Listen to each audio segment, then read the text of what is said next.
We're at the halfway point of the high school football season, and we've got an IVC rivalry game in Sandyville as we get ready to have a battle between the Sandy Valley Cardinals and the Garaway Pirates. I'm Scott Robinson along with Chuck Rest. Chuck, really, this is the biggest game in the area right now. Oh, no question about it. You know, you looked at the IVC. Salt. All available for pickup or delivery. Call Crystal Springs Water Company today. Looking for ways to get a return on your marketing investment? Get results with Digital Marketing Group. We provide a digital marketing solution with state-of-the-art opportunities to increase your visibility in the community, optimize your digital presence, and maximize your marketing investment. We specialize in affordable websites, custom mobile apps, search engine and social media optimization, high-definition video production, broadcast television. If it's digital, we develop it. If you're looking for a way to increase your profitability, obtain new customers, retain current customers, and get the return on your marketing investment, then go digital. Get results with Digital Marketing Group.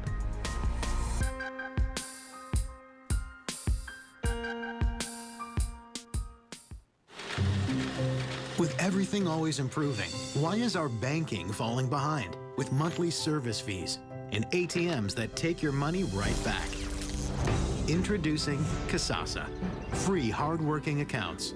You'll earn when you bank and earn when you swipe. And get those ATM fees back in your pocket. Free checking with rewards. Carried locally at First Federal Community Bank. Do you Kasasa? Lost your spare key locksmith.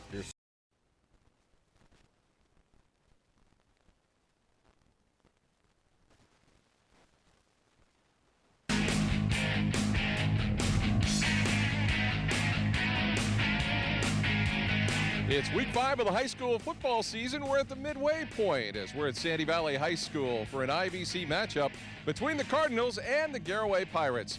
I'm Scott Robinson along with Chuck Rest, and Chuck, certainly this is a big game in the IVC race. No question, Scott. They had 3 teams in the IVC this year: Ridgewood, Sandy Valley, and Garaway. Last week, the Generals and the Cardinals played. Tonight, the Pirates and the Cardinals are playing. Next week, Garaway plays Ridgewood. So this is probably going to determine the IVC race here in the next 3 weeks. All right, we'll come back. We'll talk with both coaches in a moment. So stay with us here on the EchoCirc Print Services Coaches Corner Show on TV2 Sports.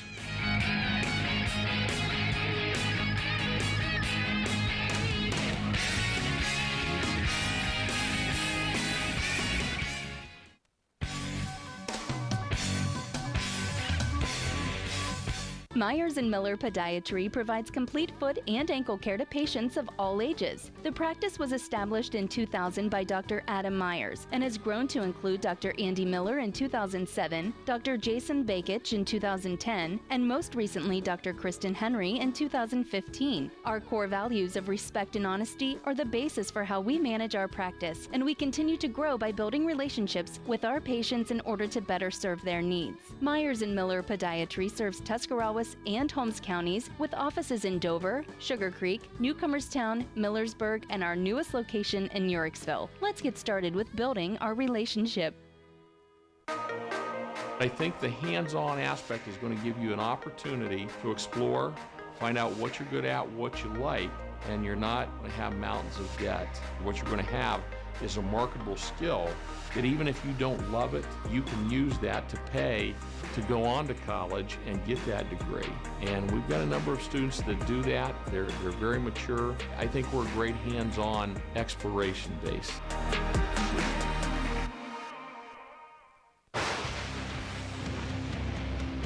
Taking the area by storm, Lightning Signs and Decals specializes in custom signs, banners, and t-shirts. Also available are full business packages. Their signs feature large format graphics, channel lettering, and light boxes and custom laser cut form letters. Visit online at lightningsign.com or visit the storefront located at 224 7th Street in New Philadelphia. Lightning Signs and Decals. We're taking the area by storm.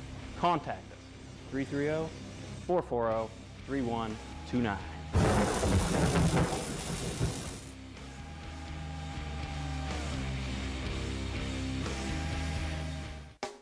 For over 100 years, the House of Stones, located on the square in downtown New Philadelphia, has been committed to providing an exceptional jewelry buying experience that creates lifelong memories and transcends time. Come and see for yourself why the readers of the Times Reporter have voted us their favorite jeweler year after year. Rodriguez's House of Stones, when it's just too important to trust anyone else.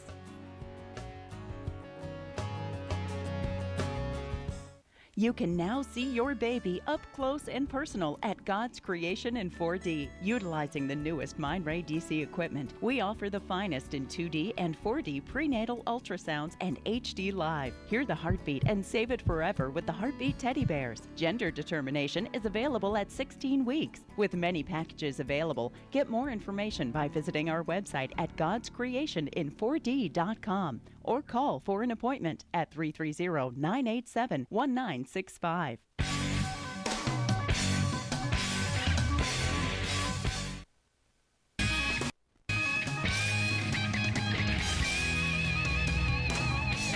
And back on the EchoCirc Print Services Coach's Corner Show with head coach Jason Wallach of the Garaway Pirates. Coach, this game was a turning point a year ago for you, and there's been a lot of talk about this game all week, I'm sure. Yeah, there has been. Obviously, we didn't perform very well last year in Week 5. We had 7 turnovers. I think we had 11 on the year, and 7 of them were in this game. We gave up a interception return for a touchdown, a kickoff return for a touchdown. We cut it to 16-14 right before the half, and we kick off to them, and they score, and it was kind of the turning point in that game. But after this game last year, we started getting healthy, and we really felt like things started going our way a little bit. We lost to Ridgewood 7-0. It was obviously a very good game for us with the situation we were in, and they were a very good football team. So since then, things have gone pretty well for us. We're 8-1 since this point last year, and it's been a big emphasis last year, and we don't use payback term, but a little redemption, just redeeming ourselves of our performance from last year. What are you going to have to do well against the Cardinals to get that redemption? Well, I think the big thing is making sure they don't get out to a quick start. Bracken's back this week. He's going to be fresh after his, missing last week's game. Mausden presents a huge challenge for us. He runs the ball very well. They run a lot of combo routes, things we haven't seen all year. So those things are definitely a challenge to us. Defensively, offensively, I think the challenge to us is to get out to a quick start. Just as much as we don't want them to get out to a quick start. We've had things rolling here, and hopefully we can continue that. So I think it's very important that we get out to a quick start. All right, well, good luck tonight. Appreciate it, Scott. Thanks. Head coach Jason Wallach of the Garaway Pirates will continue with head coach Zach Gardner of the Sandy Valley Cardinals in just a moment on the EchoCirc Print Services Coach's Corner Show right after this.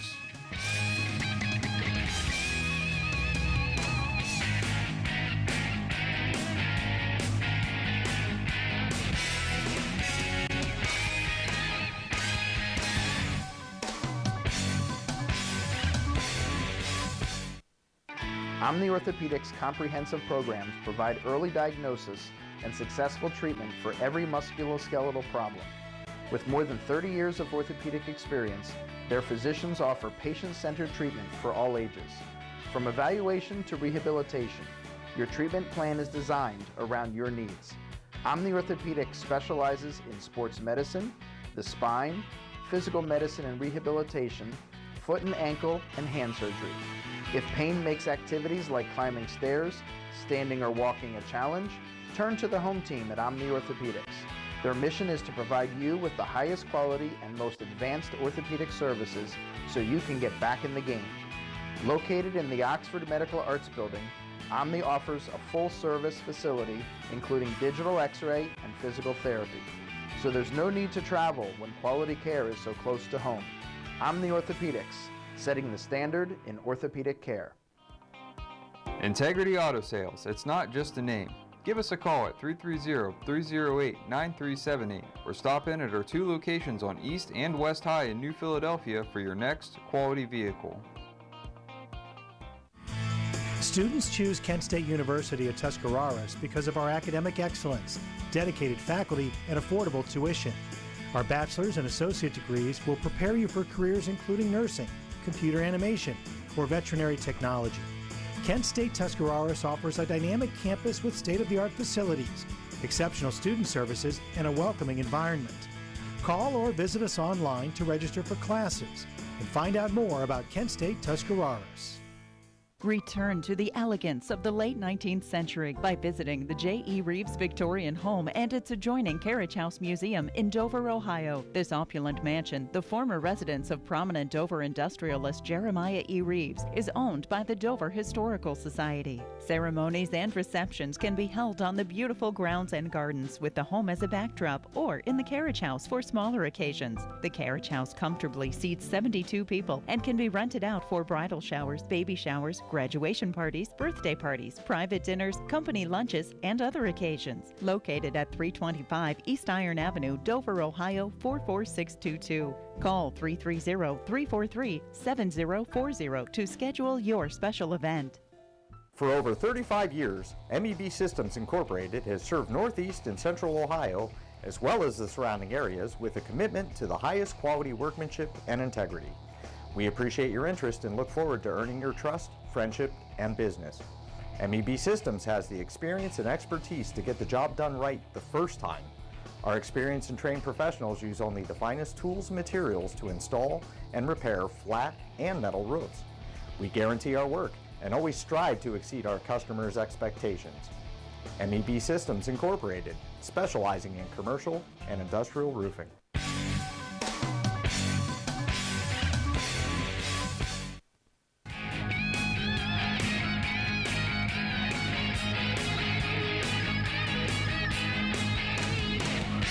And back on the EchoCirc Print Services Coach's Corner Show with head coach Zach Gardner of the Sandy Valley Cardinals. Coach, this is one of the games you circle on the calendar every year with the Garaway Pirates. This one should be a great battle. Oh, yeah, it's beautiful out here tonight. Got some great music going, and we're playing a really quality, well-coached program. You know, this is the type of games we want to play in against the type of programs we want to play against, and just to be an honor to be in this situation, and we're just real excited to go out and play tonight. What are the Cardinals going to have to do well against the Pirates? We need to make them earn everything they get offensively. They're very talented. For our league, they're something very special. You know, not often do you get a 4-year starting quarterback combined with 5 returning starters, and then someone anchoring the offensive line that's going to a Big Ten, major Big Ten school like Michigan. So they're very good offensively. We need to make sure they snap the ball as many times as possible and make them earn anything that they're going to get. When you look at yourself, you know, what are some of the keys for you to this point in the season? I know you've had some injuries and things go on, but what's been important for the Cardinals so far in your 3-1 start? Yeah, we're not going to make excuses, you know, about adversity that we've had to face, but it simply comes down to our kids need to make plays in all 3 phases of the game. You know, when we haven't had success, we haven't made plays on offense, defense, and special teams, and we've challenged our kids all week to go out there and do that. I'm excited because I think we had a really good week of practice, and you know, and I hope that transitions over to the game. But you know, we've challenged our kids to go make plays, and that's what you have to do in a caliber of ball game like this, is go out there and make more plays than the other team. All right, well, good luck tonight. Thank you so much. Head coach Zach Gardner of the Sandy Valley Cardinals. That's been the EchoCirc Print Services Coach's Corner Show. We'll come back with our Carpenter Heating and Cooling kickoff in just a moment, right here on TV2 Sports.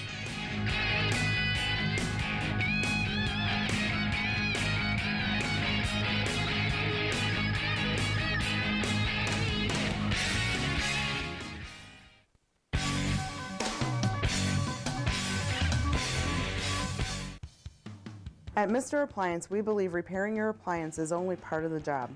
We believe in delivering superior service by taking extra steps like putting on protective shoe covers before entering your home. Calling Mr. Appliance is a smart choice, as we charge by the job and not by the hour.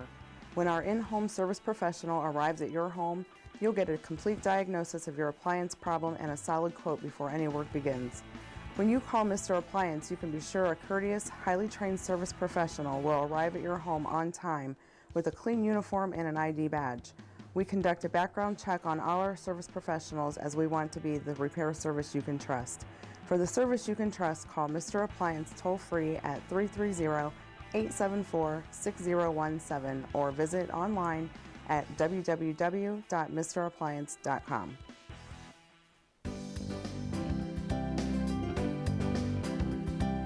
For clean air you can breathe in a clean-looking home exterior, Ultra Clean. Locally owned and operated, offers both air duct cleaning and pressure washing for your home. Give them a call at 330-243-3996 to help clean up the air you and your family breathe and your home's outside appearance.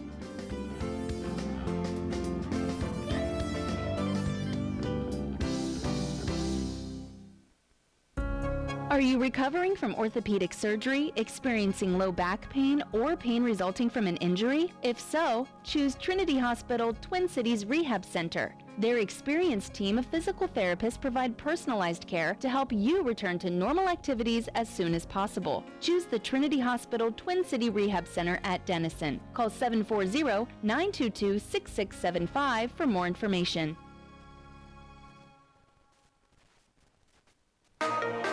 I think the hands-on aspect is going to give you an opportunity to explore, find out what you're good at, what you like, and you're not going to have mountains of debt. What you're going to have is a marketable skill that even if you don't love it, you can use that to pay to go on to college and get that degree. And we've got a number of students that do that. They're very mature. I think we're a great hands-on exploration base.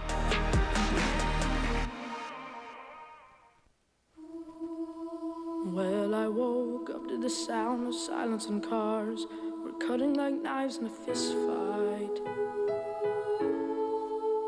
And I found you with a tear in your eye, your head in the curtains and heart like the 4th of July. You swore and said we are not shining stars. This I know. I never said we are. If you're lost and alone, or you're sinking like a stone, carry on.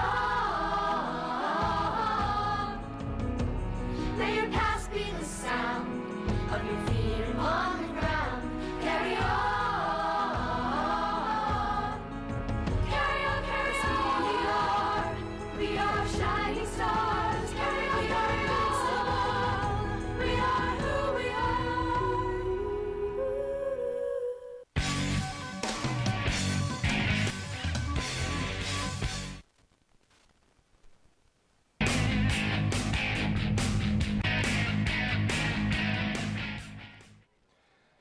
And we're back at Sandy Valley High School as we get ready to broadcast our game here between the Sandy Valley Cardinals and the Garaway Pirates. It's time now for our keys to the game, brought to you by God's Creation in 4D. You can now see your baby up close and personal with the newest Mindray DC equipment, offering the finest in 2D and 4D prenatal ultrasounds and HD Live. Hear the heartbeat and save it forever with the Heartbeat Teddy Bears. Gender determination available at 16 weeks. Many packages available. Visit their website at www.godscreationin4d.com or call for an appointment at 330-987-1965. Chuck Rest joining me, and Chuck, certainly this one, a big game with league implications, and there's a lot of pride on the line as well. Well, you're not only talking league implications, you're talking pride, you're talking playoff points. I mean, 3 games, and I said it in the pregame show, 3 games pretty much in the IVC this year, and this is one of them right here tonight. So see if Sandy Valley can bounce back. Let's see if Garaway can, make the move and be for real. All right, those are our keys to the game, brought to you by God's Creation in 4D. You can now see your baby up close and personal with the newest Mindray DC equipment. You can visit the website at www.godscreationin4d.com or call for an appointment at 330-987-1965. The injury report brought to you by Omni Orthopedics. If you have an injury, get back into the game with the home team at Omni Orthopedics. They have more than 30 years of orthopedic experience. Their physicians offer patient-centered treatment for all ages. They're conveniently located in the Oxford Medical Building or online at omniortho.com. They love what they do, and it shows. And just a couple of injuries to report. Dante Tucci with a broken fibula for the Sandy Valley Cardinals, and also Federico Borsellino, a torn ACL. So that is our injury report, brought to you by Omni Orthopedics. If you've been sidelined with an injury, get back into the game with the home team at Omni Orthopedics. We'd also like to thank some of our sponsors for tonight's game. including Williams Toyota Lift, located at 9462 Main Avenue Southeast in East Sparta. Super service since 1969, so thank you very much, Williams Toyota Lift. The starting lineups, we'll move to those here. The Sandy Valley Cardinals will start out on offense tonight, so let's take a look at their offense. Nelson Mosden at the quarterback spot, Dre Bracken, Chad Neisel, Darren Finn, Xavier Sarver, Evan Keck, Adam Rugg, Blake Offenberger, Connor Finicum, Donnie Slack, and Cameron Brown, the offensive starters for the Cardinals. Defensively for the Garaway Pirates, you've got Corey Stress, Grant Hirschberger, Weston Woods, Joel Honigford, and Tanner Petit, along with Ian Hirschberger, Gunnar Angel, Quinn Miller, Derek Briggs, Peyton Miller, and Ty Hampshire. Those are your starting lineups, at least for the offense and defense. Why don't we flip that if we could? Let's go ahead and show the offense for the Garaway Pirates, if we have that opportunity. We'll just do this all at once. You've got Johnny Grant, Ethan Roden, Joel Honigford, Dawson Dietz, Ryan Alishire, Hunter Hostetler, Carson Troyer, Quinn Miller, R.J. Jacobs, Ty Hampshire, and Brady Winters. And the defensive starters for the Sandy Valley Cardinals, Connor Finicum, Chad Neisel, Blake Offenberger, Cameron Woods, Austin Dierick, Dre Bracken, Evan Keck, Bryce Kelly, Darren Finn, Nelson Mosden, and Brad Smith. So those are the starting lineups for our contest. And Chuck, certainly a lot of names going both ways. The heat tonight could make a big difference as well. Just thinking that same thing before you even said it. It's a little warm out here tonight, you know, but again, both teams have a lot of guys going both ways. So let's look at the depth of both of these teams, and let's see if anybody that comes off the bench and able to sub in a little bit is going to make a difference for one of these two. You know, one of the things, too, the Garaway Pirates setting themselves up in Division 5, Region 19. They are number 2 this week. They are 4-0, and they are 7th in the Division 5 AP poll. They're averaging 44 points a game offensively and 16 points a game defensively. They've beaten Dalton, Fairless, Indian Valley, and East Canton. They have Ridgewood next week. Sandy Valley and Ridgewood probably be the most difficult game, or the most difficult games, I should say, remaining on the Pirates' schedule. For the Sandy Valley Cardinals, and I should mention Jason Wallach, the coach of the Pirates. Zach Gardner, the coach of Sandy Valley. They're 3-1. They made the playoffs last year. Offensively, they're scoring about 23 points a game, giving up 18 points per contest. Their wins have come over Indian Valley, Mapleton, and Tusky Valley. They lost last week against Ridgewood. They were shut out 31-0.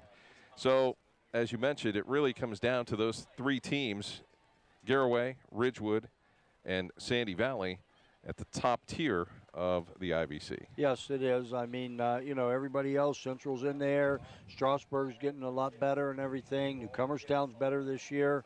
But these are probably the three, you know, like you said, the top kings of the hill of the IVC. They're all playing back to back to back, which kind of is nice in one sense that nobody's going to get a, you know, couple weeks here before they can prepare for the other one they have to go. But, you know, with these guys, and we said playoff implications, either way, you're going to get a bunch of points tonight if you win. And this is just good enough possibly with a win here tonight to carry you into the playoffs. So I look for a great game tonight, Scott. When you look at some of the stats for the Garaway Pirates, R.J. Jacobs has 116 completions for 1,230 yards. He's rushed for 254, so he's had a pretty good start to his season. Then you look as far as the leading receiver for the Pirates, it's Brady Winters. It would be let's see.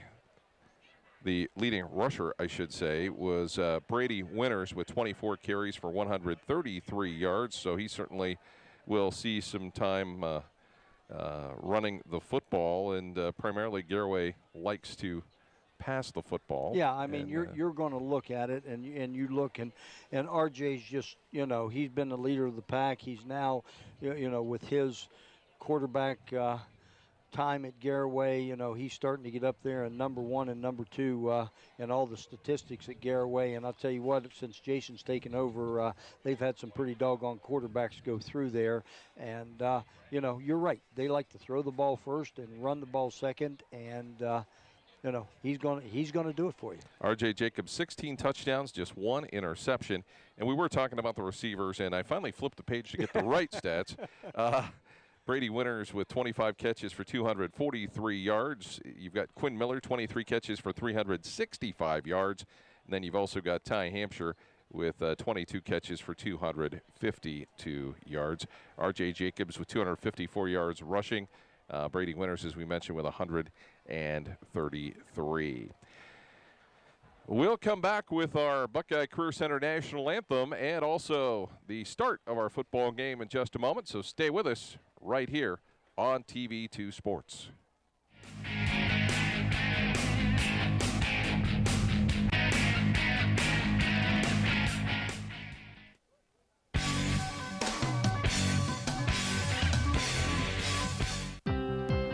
No matter where you are in life, Stark State is the smart choice. The lowest tuition rate in the area, along with flexible schedules, online courses, and degrees that lead to in-demand careers or make it easy to continue your education. Small classes, professors with real-world experience, and a campus close to home. Plus, more than 92% of Stark State grads secure a job or continue their education. Choose Stark State College. Spend less, earn more, go further. Register now. For exceptional and expert care in a comfortable and friendly atmosphere, turn to Ohio Head and Neck Surgeons located at 400 Medical Park Drive, Suite 103 in Dover. Since 1964, our physicians have been providing our patients with a wide range of general and specialized care for the treatment of ear, nose, and throat conditions. Our doctors, Asako, Ramsey, Bogdan, Smith, and Brescia, are board certified and have all trained at major American academic centers. We strive to deliver every patient the most advanced and highest quality of affordable health care available. Services include treatment of adult and pediatric ear, nose, and throat disorders, allergy management, complete hearing services, and facial plastic and reconstructive surgery. We are the largest ear, nose, and throat provider between Cleveland and Columbus. Let Ohio Head and Neck provide you and your family with the quality of care you deserve by contacting us today at 330-492-2844 or find out more by visiting our website, ohioheadandneck.com. You can now see your baby up close and personal at God's Creation in 4D. Utilizing the newest Mindray DC equipment, we offer the finest in 2D and 4D prenatal ultrasounds and HD Live. Hear the heartbeat and save it forever with the Heartbeat Teddy Bears. Gender determination is available at 16 weeks. With many packages available, get more information by visiting our website at godscreationin4d.com or call for an appointment at 330-987-1965.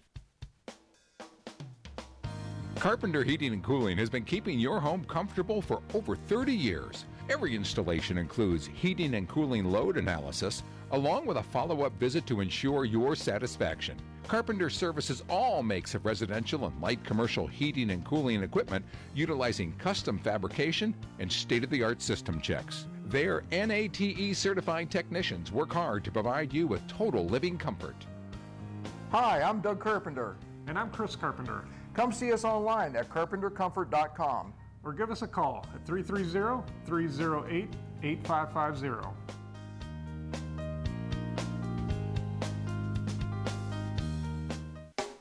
For over 100 years, the House of Stones, located on the square in downtown New Philadelphia, has been committed to providing an exceptional jewelry buying experience that creates lifelong memories and transcends time. Come and see for yourself why the readers of the Times Reporter have voted us their favorite jeweler year after year. Rodriguez's House of Stones, when it's just too important to trust anyone else.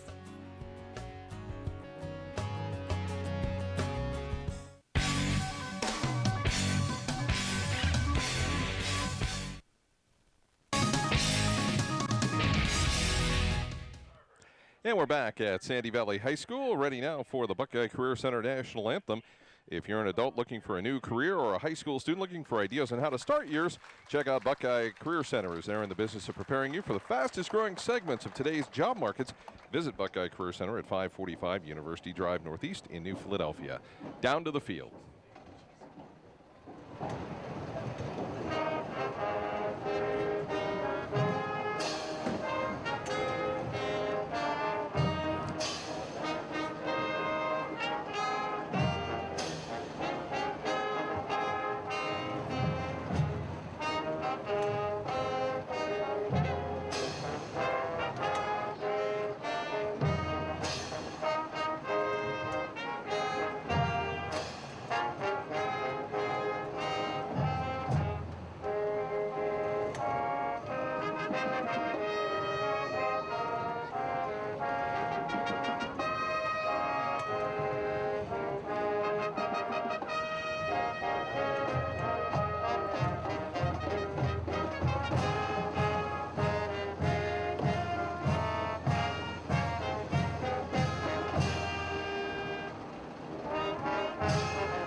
And our national anthem brought to you by the Buckeye Career Center. You can learn more about Buckeye at www.buckeyecareercenter.org and see the many educational opportunities Buckeye offers. So, Chuck, we were talking about the Sandy Valley offense, and certainly Nelson Mosden is the one that makes it go. Oh, definitely. I mean, you know, you look at him, this is his third year of starting. He's been through the ins and outs of everything. And, you know, you look at Jacob's stats on one hand, you look at Mosden's stats on the other. You know, both of these guys are very comparable in quarterback. Mosden might be a little better runner than RJ, and RJ might be just a little bit better passer. But I'll tell you what, these two guys make their football teams what they are. How big of a deal is it to get the football first in a game like this? Well, I think if you look at it, you know, I think Sandy Valley sees that maybe on paper, you know what I mean, they might be the underdog a little bit tonight. And I think they want to be able to touch the football offensively as many times as they can. So, you know, I think it's probably a good move by Coach Gardner to take the football first and see what he can do with it. Well, obviously, the one thing they want to do is limit the time that the Garaway offense is on the field. Oh, yes, definitely. And you know, you look at Garaway's offense. I mean, their receivers are right there together, so you can't key on just one guy because all those guys can catch the ball. He distributes the ball pretty well to everybody, and they can score quick. You know, so I think Sandy Valley looks at that, and I think, like I said, they want the ball in their hands and probably try to control the clock, you know, as much as they can tonight. So we're getting close to kickoff here, just a few moments away as the team's getting ready here momentarily to come back onto the field. We've got about 7 minutes till kickoff. So the Sandy Valley Cardinals and Garaway Pirates just about ready to go here.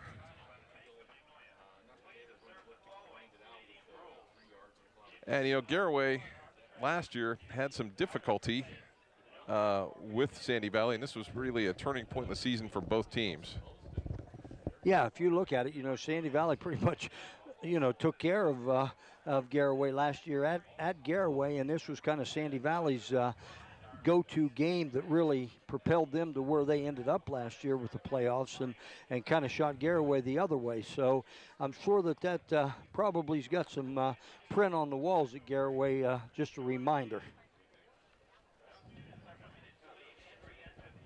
So we still have quite a bit of time here before the kickoff.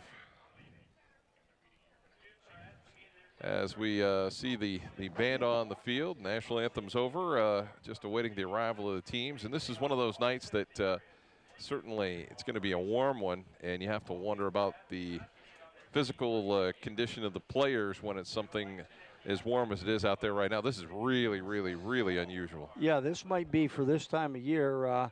You know, we're usually getting a few cooler nights right now, but the only thing being is that most of our first 4 games that we've had have, you know what I mean, had temperatures up and the weather's been kind of hot. So I think they're used to practicing in it. I know it's a little bit different game time situation, you know, playing than what you do in practice, but you know, it is going to be warm tonight, and we mentioned already the guys that are going both ways for both of these teams.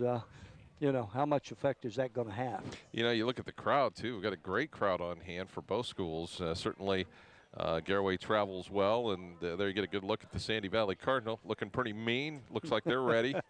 Looks like you know, well, ready to go. The thing about Sandy Valley, you know, they bought into Coach Gardner's you know, program here, and talking to Gary Hinton, the athletic director at Sandy Valley, he said that, you know, in the last couple of years, their home gates have been, you know, tremendous, you know, in certain situations and quote unquote, I guess, the big games. So, you know, that's a big positive when you got people in the stands. Well, you know, when you look at it, they've got all new facilities, you know, nice stadium, good program, solid coaching. I mean, there's a lot of things going in the right direction for the Sandy Valley Cardinals, and they've had their ups and downs over the years with football, but it's really been on an upswing in recent years. Oh, they have. Ever since they've become a member of the IVC, you know, they struggled, you know, when they come in and weren't really, you know, thought too much of as a football juggernaut in the IVC. But I'll tell you what, since Coach Gardner's taken over, he's kind of changed the atmosphere up here, and now they're one to be reckoned with, and they're also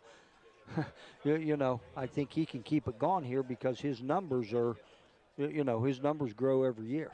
Well, it certainly has some benefits to having a stable coaching staff that sticks around for a few years, builds the program from the bottom to the top, and then, quite honestly, has some good athletes that can drive you forward. Well, yeah, you can't do anything without the athletes that you put on the field, and you know, he's been able to do that, you know, just kind of the same way Coach Wallach has done, you know, at Garaway. I mean, how long's he been there? You know, his stable program, his coaches have been around, and you know, it all starts when you're there that long. It all starts in 4th and 5th and 6th grade to keep those kids interested and keep them moving forward, and both of these programs, I think, are, you know, pretty much in that situation right now, and that's kind of why they're at the top. So we're seeing a sighting of the Sandy Valley Cardinals here as they're going to enter the field of play from the far left side.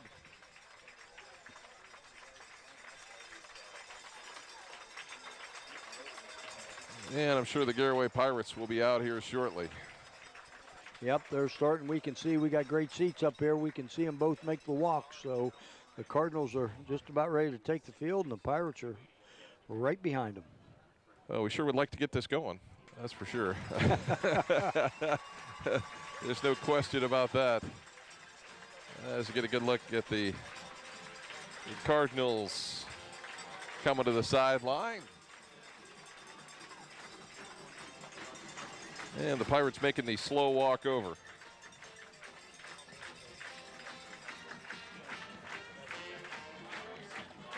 So we are just a couple of moments away from the start of our football game here between Sandy Valley and Garaway. And boy, when you put these games on the schedule, you never know exactly how it's going to turn out. But you had to look at this one and say, you know what?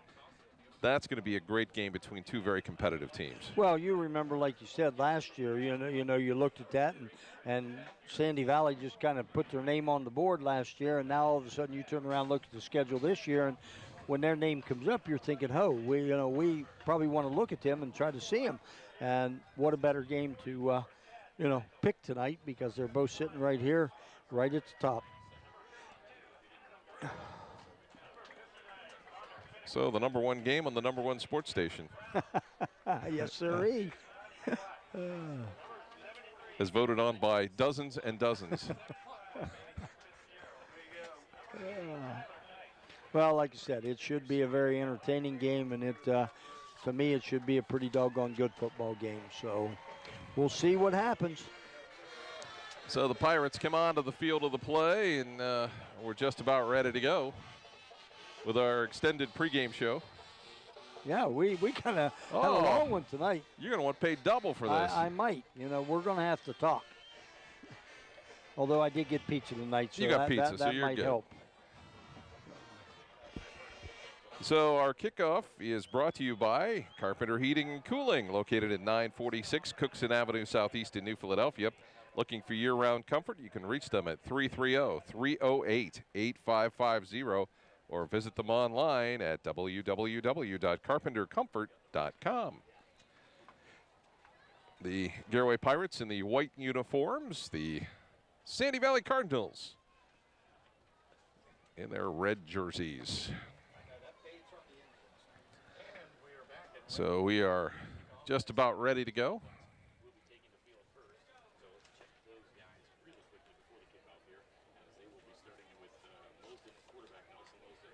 As Peyton Miller will kick it away for the Pirates, I believe.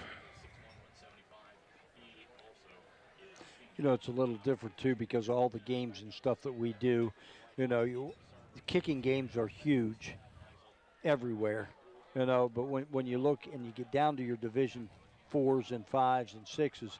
They just sometimes don't have that huge kicker, you know what I mean, that they're able to rely on a lot of times for those 30 and 40-yard field goals. So ready to go. Darren Finn back deep along with Dre Bracken. And it's going to get through and into the end zone. Wow. Well, that kind of went through both of them. I think they were looking at each other, and one of them thought Finn thought that he might just take it and just let it. By the time he looked back up, it went right through his hands. So the football will be spotted on the 20-yard line. The Cardinals with it against the Pirates. Bracken in the backfield along with Mosden. Actually 4 wideouts, 2 to each side, out of the shotgun.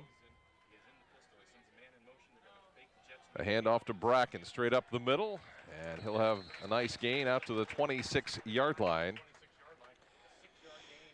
Good running play right there to start off the game with, 6-yard gain. So that puts Sandy Valley in a pretty good situation right here with about 2nd and 4.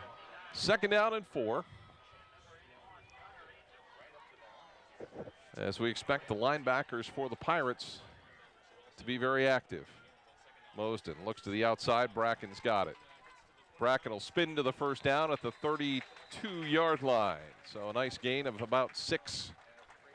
You know, that's going to be a big key tonight, too, Scott. I think that which team is going to tackle the best. I know that's a cliche, but, you know, you got to let them go ahead and catch. They're going to throw the football, so they can catch those 4- and 5-yarders, but that's all they should be able to get. And we get a procedure penalty, 5-yarder. As the Pirates defense gets the gift of 5 yards, courtesy of the Sandy Valley offense. Yeah, I think the right tackle was getting ready to do a little pulling on that one and wanted to get a little head start. So it'll be 1st down and 15 from the 27-yard line, just underway here at Sandy Valley High School. And another penalty that'll take him back 5 more yards. So that will be 1st and 20. Well, so not the way the Cardinals 2 positive plays and 2 negative plays now for the Cardinals. So, well, this time you might want to put those linemen in some concrete. Yeah, get their shoestrings tied together or something so they can't move. So Mosden in that pistol formation. Looks for a little screen action over the left side to Sarver, and it's incomplete. I'm going to try to throw that little bubble screen right there and kind of throw a little bit high because I think that one of the Garaway players got their hands up in the air and they had to throw it over top of them. So it'll be 2nd down and 20. You know, you want to look, and we haven't talked much. You know, we've been talking about the quarterbacks, but, you know, the Pirates got that big-time Division I player right there on the defensive line for him in Huntingford. So Mosden looks across the middle. He's got to come to the outside to Bracken. Bracken will slip 1 tackle. And he'll gain a few yards to about the 23-yard line. Nice pursuit there by the Garaway linebackers to make that play. 3rd down and about 17.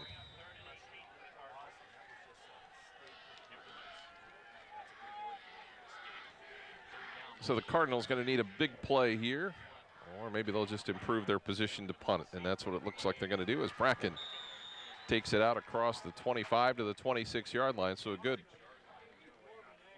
first series performance by the Garaway defense. Well, those 2 penalties helped big time, but no, even with those their Garaway's defense just did a nice job on giving them 2 or 3 short gains and putting them in about a 4th and 16.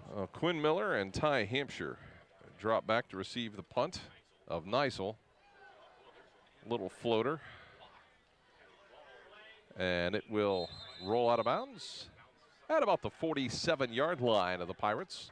So we'll get a first look at the high-octane Garaway offense. Well, they're going to start out with a pretty decent field position right here, about the 41, 42-yard line. So see what they do. You know, Sandy Valley turned around, tried to balance their offense and run it and throw it on that first series. But my guess is that the Pirates are going to come out here firing the football. So the Pirates getting the play call. And we don't have the benefit of the 25-second clock. That's one of the things I think that maybe they're working on here at some point. So 10:04 to go here in the first quarter. R.J. Jacobs at the controls for the Pirates. And we get a penalty flag right out of the gate on the Pirates. It's like a little motion. There's just absolutely something that this crew doesn't like well, on both sides. I don't think that's it. I think that they're just anxious. You still got the jitters, I think, both ways with the kids, and they're wanting that jump. They got to get that edge a little bit. So it'll be 1st and 15. 1,200 yards passing through the first 4 games for R.J. Jacobs, averaging more than 300 yards a game. That pass over to Brady Winters. Winters got a lot of that yardage back into Cardinal territory at the 48-yard line. You can see right there, he just split both defenders, and you know, he's got a little bit of speed, and as he caught the ball, the offensive line were able to get out there, and he was able to split those 2 guys right there. So pick up a good 15. Thank you again to Stark State College for sponsoring our replays across the middle. It's complete for a first down to tie Hampshire. Our replay sponsor, Stark State College, excellence in education for more than 5 decades. Just visit starkstate.edu to enroll now. Stark State College, spend less, earn more, go further. Looks like they're calling that an incomplete pass. I thought maybe he had it right there, but. Well, they haven't moved it back. They haven't moved it. Okay, hang on. So we're already. We go. Well, you got 2 of the officials gone incomplete, so they just needed somebody to move it back there. As we get another look at it.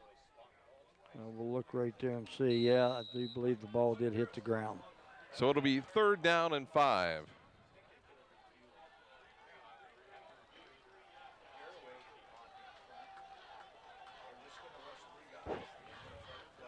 So the Pirates with 5 wides. Over to Winters. Winters gets a block by Carson, turns the corner at the 35 to the 30. Slips another tackle down to the 21-yard line. 27 yards. Carson Troyer with the block that sprung the whole play. We're going to see it probably right here real quick, but I'll tell you, it looked like he was dead to rights back there, and Troyer come out there and made a great block, and he was able to just turn it up and go for that first down. 1st down and 10 for the Pirates. Jacobs has got a man across the middle. It's Quinn Miller at about the 10-yard line. So a nice pickup of 13. Jacobs bought some time with his feet, stayed behind the line of scrimmage, and got the pass away. You know, that right there just really holds those linebackers, because he was going toward the line of scrimmage, knowing exactly where he was before he threw the football. And I'll tell you, that just opens up for him, and a big first down. So the ball resting on the 10-yard line. So it's 1st and goal. Trips to the right. Jacobs looks at the draw. Rolling to his left. Throws into the corner of the end zone. And it's off the fingertips of Ty Hampshire. Well, you can see right now he's just moving his feet back there, and the more he moves his feet, the more that holds those linebackers, and the more that, you know, gives a chance for a Garaway receiver to get open. He just threw that one just a little bit high, but he had some zip on it. So it'll be 2nd down and goal from the 10-yard line. Jacobs rolling to his right, has some room if he wants to run it. Dives inside the 5-yard line down to the 4 before the stop made there by the Cardinal defense.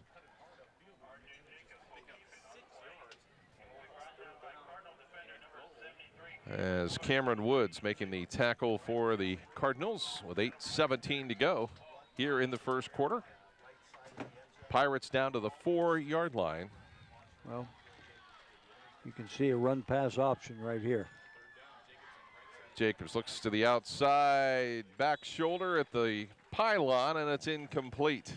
Quite sure who that was out there, but I think they kind of slipped. You know, when pass was intended for Ty Hampshire. Yeah, when Ty got across the goal line, he tried to look back. He was throwing the back shoulder, and he kind of slipped right there. So, hey, 4th down right here. 4th down. We're going to go for it here on 4th and goal. You got to think quarterback draw is a possibility, but they'll go to the outside, and it might have been complete, but it's outside of the goal line at the 1-yard line, and that's where Sandy Valley will take it over.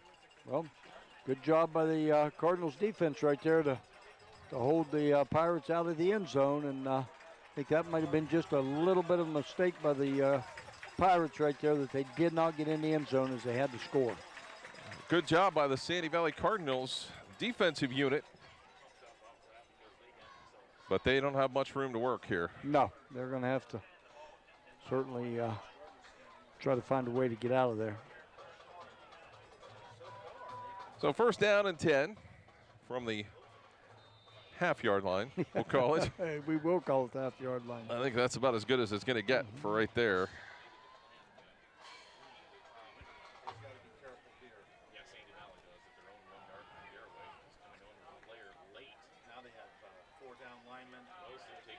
So Mosden straight ahead, and maybe to the line of scrimmage, not much gain at all. Looked like there was just a little bit of a hole right there, but I'll tell you what, it closed quick by the linebackers of the Pirates. Well, the Pirates really can just kind of tee off because it's unlikely you're going to throw a very long pass. Yeah, that last play right there, they had Sandy Valley had everybody in tight, and when you do that, that means you can bring the defense up tight too. So it'll be 2nd down and 9. The draw to Bracken, and he'll maybe get a yard or so out to, looks like maybe the 3-yard line. Big 3rd down here for the Pirates because they hold him here. They ought to get really good field position on the punt. Well, I'm sure that went into the thinking of going forward on 4th down right there. So it'll be 3rd down and 8 from inside the 5-yard line. See how creative the Cardinals want to get here.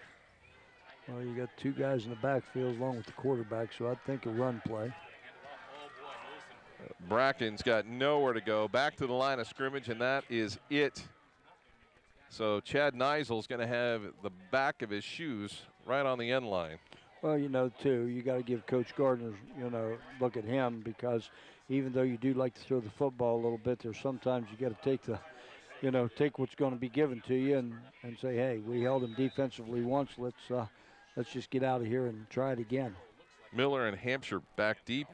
Neisel will get it away. This is a returnable ball. Hampshire's got it at his own 35, the 30, the 25, and knocked out of bounds around the 22-yard line. So a short field here for the Pirate offense. Very short. So this ought to be a pretty good situation right here, I would think, for the Pirates.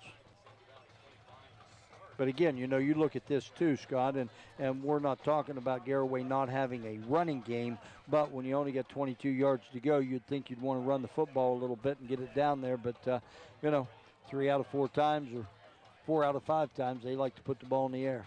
Tonight's game brought to you in part by the New Philadelphia Elks Lodge, number 510, located at 1180 Union Avenue Northwest in New Philadelphia, open to members and their guests after each game. So it'll be 1st down and 10 for the Pirates as we get a little bit of a water break here with 6:08 to go in the first quarter. No score between the Cardinals and the Pirates.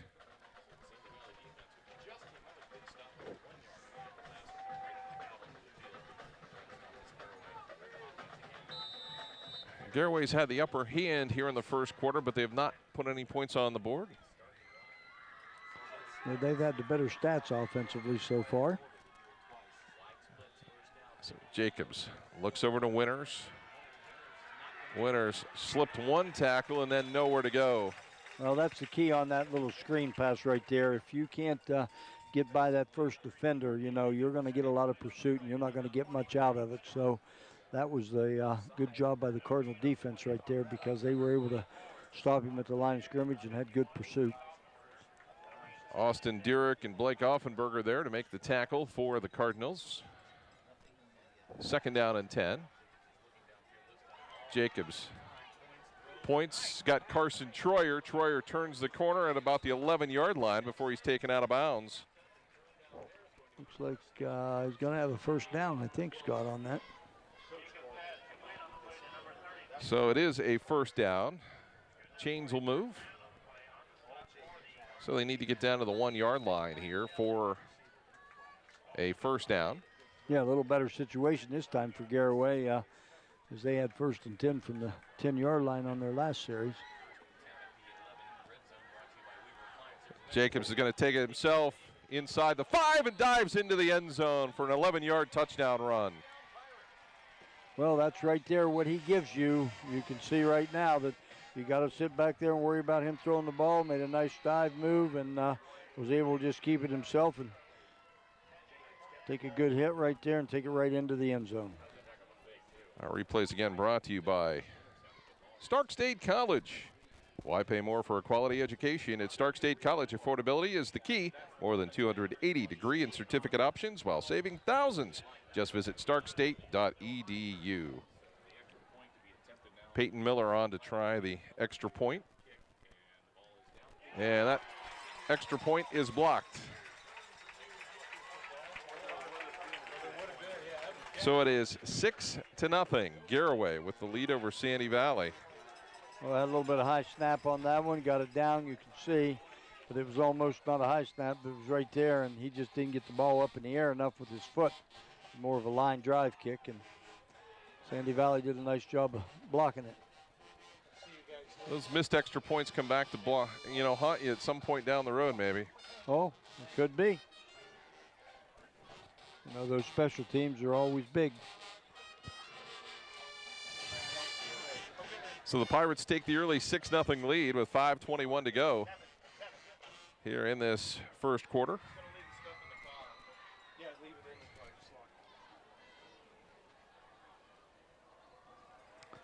Well, maybe the Cardinals can get a good run back right here and get themselves a little bit of room to maneuver on offense.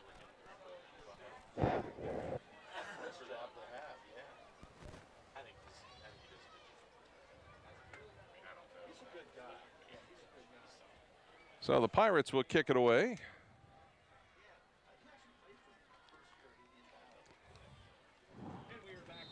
As Peyton Miller will kick it away. As Finn and Bracken back deep here for the Cardinals.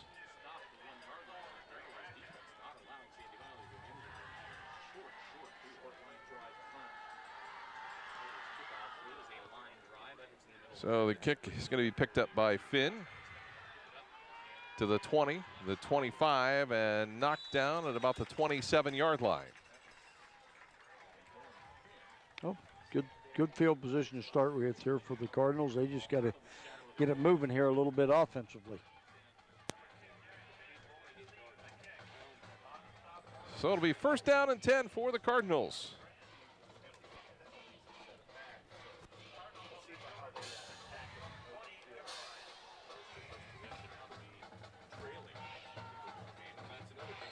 So the Cardinals break their huddle.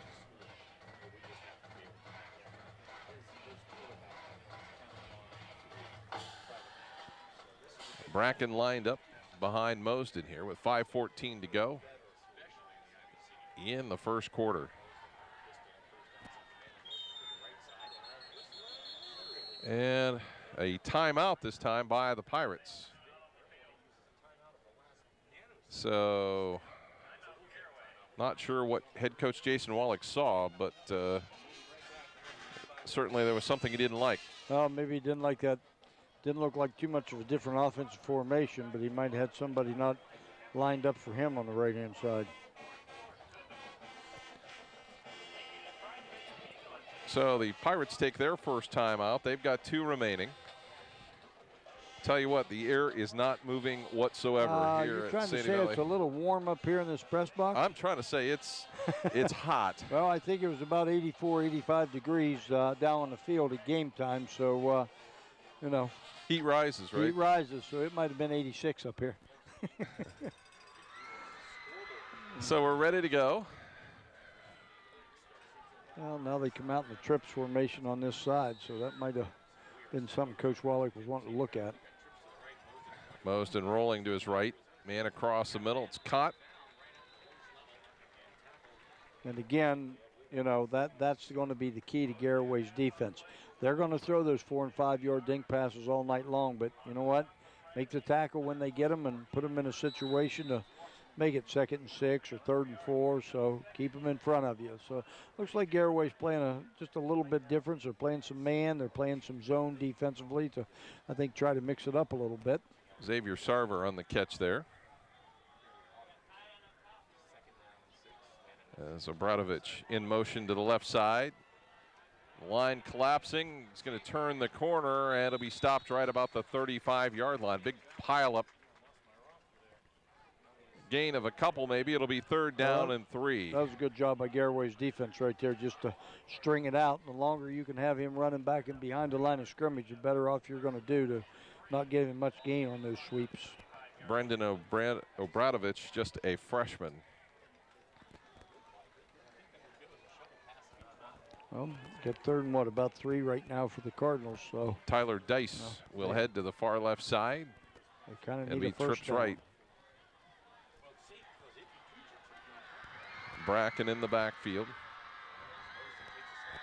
To the outside, Sarver, and it is going to be good enough for the first down for the Cardinals. Nice catch right there by Sarver, and actually a nice throw by Mosden too, because you know, it looked like they had a Garaway defender coming up on it, but it's good enough for first down and exactly what the Cardinals needed.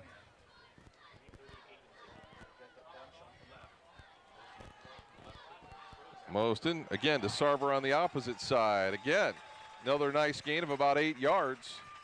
Well, you know, we're seeing too a little bit, Scott, that Garaway sitting back defensively right now. I mean, they're really not getting a whole lot of pressure on Mosden, and he's able to roll one way or the other and make those little 5- and 6-yard throws. Another replay brought to you by Stark State College. Mosden comes to the side again. Sarver's got it. Slips one tackle inside of the 40 to the 39-yard line. Another first down. Well, I'll tell you what, Sandy Valley's got something right here going, and now will they take it to the other side? Well, Sarver's been the big key for Sandy Valley's receiving core right now. And another timeout, I think, by the Pirates. So Garaway takes its 2nd timeout here in the first quarter already. They simply are not happy with the way their defense is playing right now. I don't know whether they're just hesitating right now and not being aggressive defensively because they don't want anybody to get behind them. But, you know, you look at Sandy Valley, they're just throwing those little 4- and 5-, 6-yard passes and, you know, are moving the football. So I don't know, Coach Wallach wants to possibly trying to send a linebacker and give up something, or whether he's going to get his coverage a little bit tight.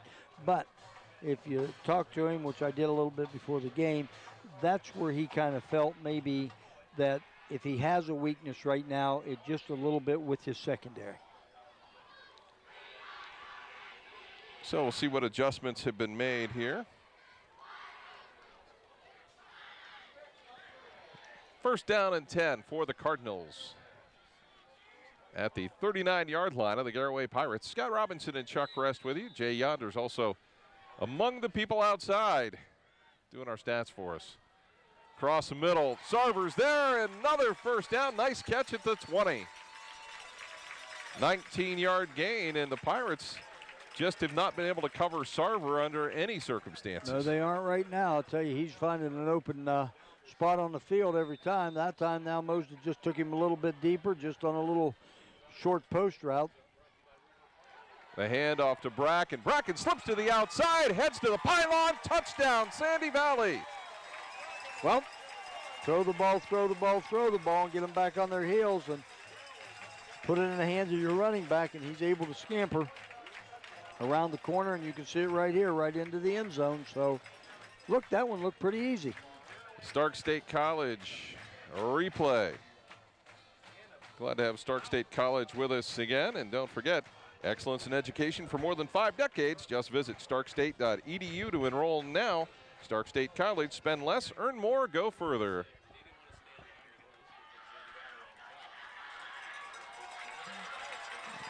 So the extra point attempt there by Zach Karam, and it's no good.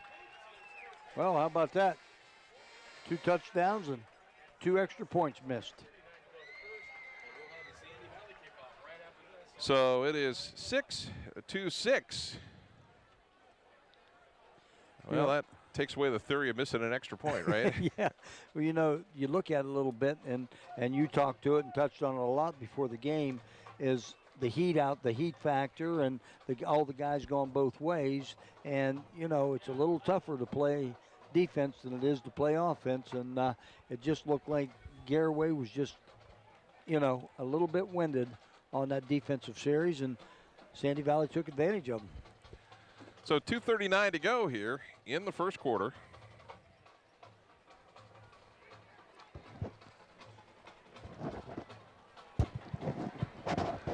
And the Cardinals getting ready to kick it away. Haven't seen any really long sustained drives at this point until that one right there. Yeah, I mean, you gotta give Sandy Valley a lot of credit. You know, that's the best field position they started out with, and you know, they started out with a short pass, and then all of a sudden they hit one for about 25. And yeah, I think they started about their own 27-yard line, so about a 73-yard drive. So they did a good job right there offensively. Offensive staff doing a nice job calling the plays down the field, and Sarver was a big reason they were able to take it in for the touchdown. So Karam will kick it away. Miller's going to take it to the 10, the 15, the 20, the 25, the 30, and out to about the 45-yard line or so, where he stepped out of bounds. So again, good field position for the Pirates. Well, that was a great return right there. Followed his blocks all the way up the sidelines, and you know, now you turn around and put Garaway right in good field position right here to start their offensive series.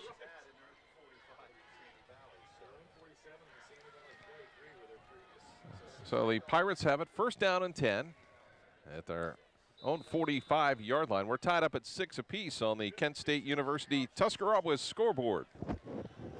Well, so far we thought this would be a pretty good matchup, and I'll tell you, it's built up that way. Jacobs looks to the right, now rolls to the right.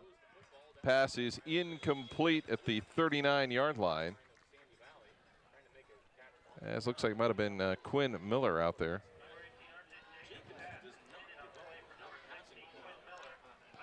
So it'll be second down and 10. You know, we haven't seen Garaway, you know, play yet this year. We saw him, I think, once last year, but you got to look at RJ out here and see how many times when he gets on the edge like that he will just tuck it and run the football.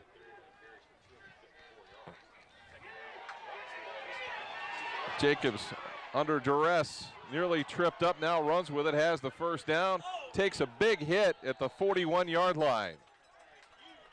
Well, I'll tell you what, he got away from one, but he got price paid for him right here. Nice job getting away from the tackle, the would-be tackler twice, but then he gets out there and tries to make a cut.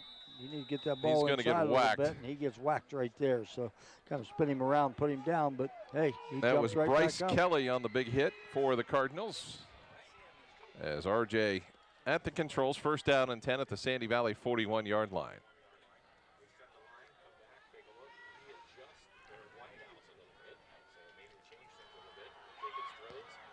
To the outside. Nice catch and run by Brady Winters. It'll be another first down. Brady had a nice block right there by, I believe it's, who was that, Derek or Austin Farron on that one?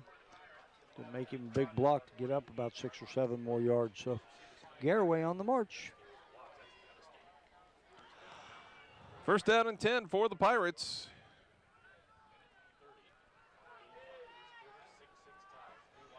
Tied up at 6 apiece here at Sandy Valley High School. Jacobs is going to take it himself.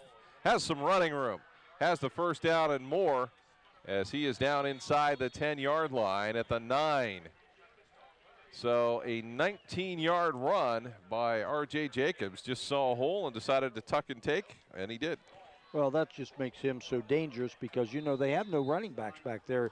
He has no lead blockers, but the way you get yourself spread out, you know, he's got those little creases and seams up in there, and he can pick up 10 or 12 yards pretty easy. So the handoff.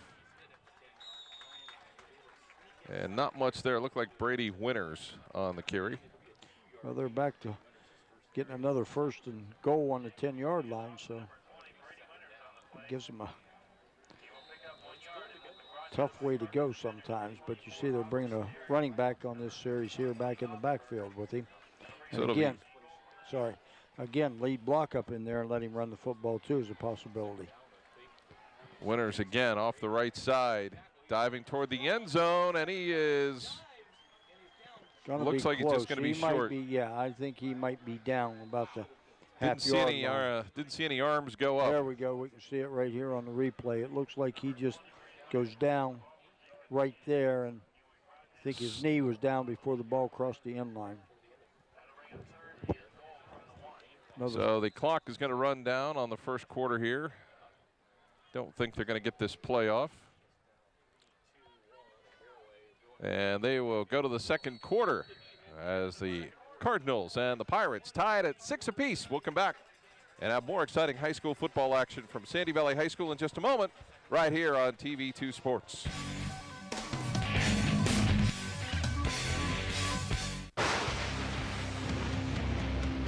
Taking the area by storm, Lightning Signs and Decals specializes in custom signs, banners, and t-shirts. Also available are full business packages. Their signs feature large format graphics, channel lettering, and light boxes and custom laser cut form letters. Visit online at lightningsign.com or visit the storefront located at 224 7th Street in New Philadelphia. Lightning Signs and Decals. We're taking the area by storm. Contact us, 330-440-3129.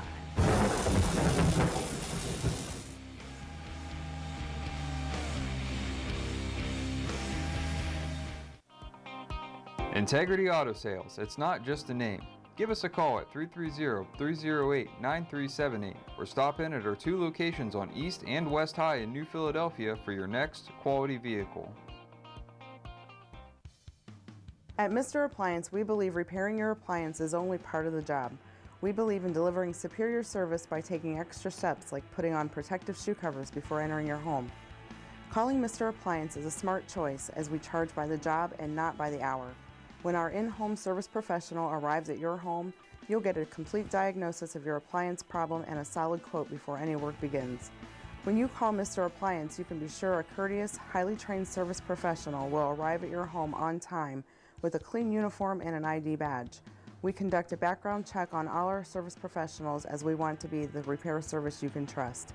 For the service you can trust, call Mr. Appliance toll-free at 330-874-6017 or visit online at www.mrappliance.com. Hi, this is Jan McInturf. Our community is a great place to live. That's why McInturf Realty proudly sponsors our local high school sports. Make the call to the local real estate team that sells more homes in Tuscarawas County than any other company. See for yourself what makes McInturf Realty the #1 team in real estate. Make the call to 330-364-SOLD or 330-364-HOME. Every 6 seconds, a Domino's pizza lover's dreams are dashed by one Sally Soul Smasher in the group who wants a salad instead. Eat a pizza once in a while! Luckily, we love pizza so much, we're introducing salads to our menu. So nobody can veto pizza night. So tell those lettuce lovers, listen up! There's no reason to ruin pizza night now.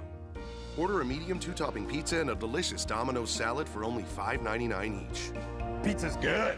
For over 35 years, MEB Systems Incorporated has served Northeast and Central Ohio, as well as the surrounding areas, with a commitment to the highest quality workmanship and integrity. We appreciate your interest and look forward to earning your trust, friendship, and business. MEB Systems has the experience and expertise to get the job done right the first time. Our experienced and trained professionals use only the finest tools and materials to install and repair flat and metal roofs. We guarantee our work and always strive to exceed our customers' expectations. MEB Systems Incorporated, specializing in commercial and industrial roofing.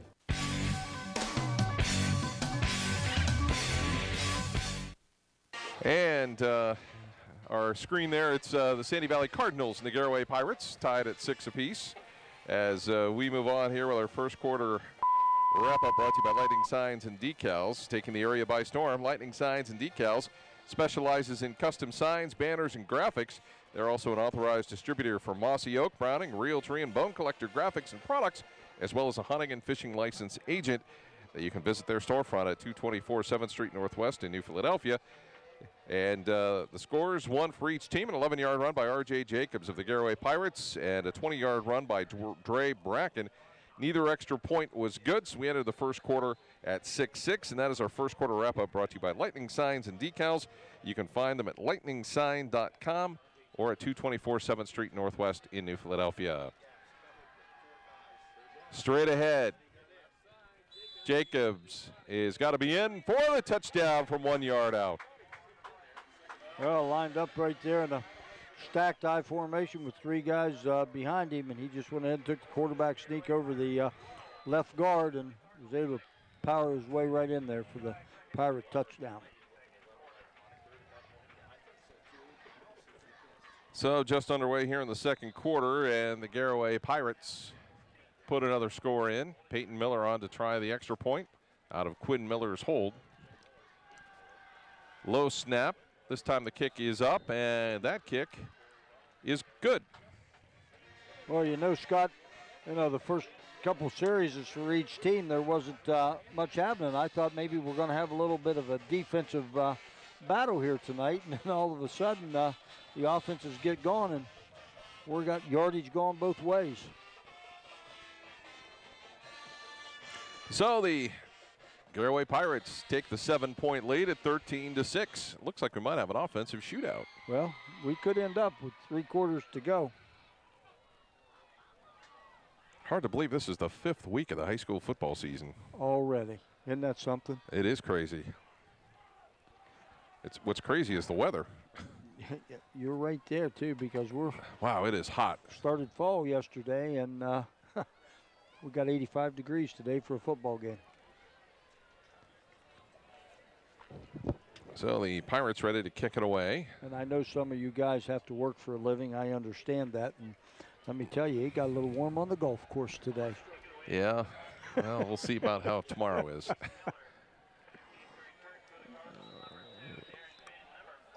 So Peyton Miller to kick it away. Dre Bracken and Darren Finn back deep for the Cardinals.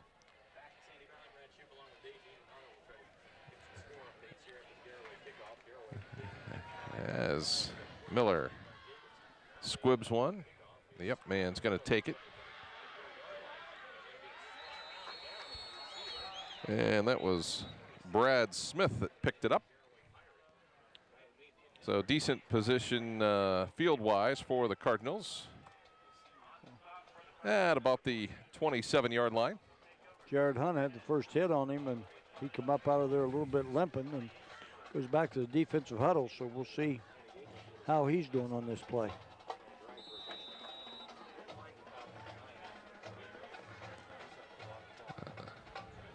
So first down and 10 for the Cardinals. Bradovich in motion. They'll do a reverse, now a flea flicker. Mosden's got Bracken out there, and it's just thrown out in front of him, and I'm not sure what happened there, but it looked like it might have been catchable. Well, I don't know. I think maybe out of the corner of his eye, he saw Sarver coming across on a deep post pattern. And let's take a look here. We could see that, it looked like it was thrown perfectly right there. We can't quite get to it. But you see two red jerseys within about 3 yards of each other, and I think Sarver might think probably shouldn't have been there. Second down and 10. To the outside, that's incomplete. Intended for Sarver, and that has been Mosden's favorite target. Yeah, threw that one just a little bit high. He had him on the out pattern for a 5-6 yard gain, but Now you got 3rd and 10 for the Cardinals to see what they can muster up on this one. Well, a little bit of razzle-dazzle didn't work out the way the Cardinals had I'll tell hoped. you, it didn't work out, but I'll tell you, he was wide open, like you said. Mosden under pressure across the middle of the field, intercepted by the Pirates. As Corey Stress dropped back into coverage, makes the interception for the Pirates. He was kind of double covered right there. I thought both guys could have had a shot at it, and Stress come in there and got her up there with his hands above his shoulders, was able to pick that one off. So you can't say it was quite as good as a punt for him, but you know, Garaway's going to turn around with pretty good field position on Sandy's side of the 50. I don't think either one of these teams' offenses, it doesn't matter where they start, they can make a. Yeah, I don't they think can really they can go care. the length of the field. I don't think they're really too worried about it. So the handoff to Hampshire. Hampshire turns inside, knocked down at about the 45, gain of 3.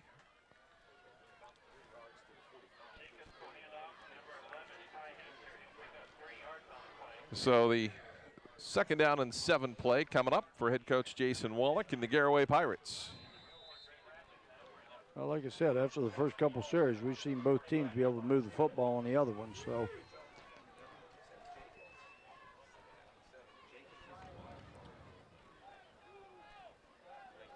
Pirates look to the side, get the call. Jacobs to the outside, pass is wide open. And just carrying defenders is Ty Hampshire down near the 25-yard line. well, Hampshire picked up about 6 yards after Sandy Valley made contact with him. So he was able to keep those legs moving and get a nice job, a nice gain on 3rd down for him. Spotted at the 27-yard line. As Jacobs, under a little bit of pressure, nobody open, now finds a man open across the middle and overthrown. Intended there for Brady Winters. Winters was wide open. Yes, he did. He just had a little too much zip on the ball on that one because he would have been able to catch that one and probably pick up a few more yards. Another replay brought to you by Stark State. See right there, he had some zip on that one and just a little bit too high.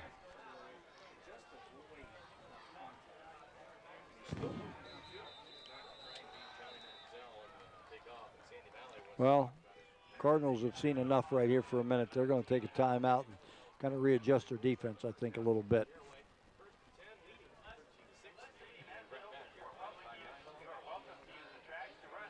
So it is 2nd down and 10 for the Cardinals with 10:34 to go here in the first half. Pirates lead it 13-6.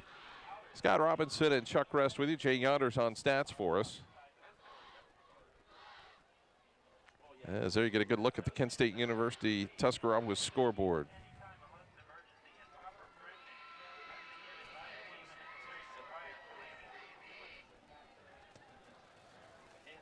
So we'll see what the Cardinals have in mind here.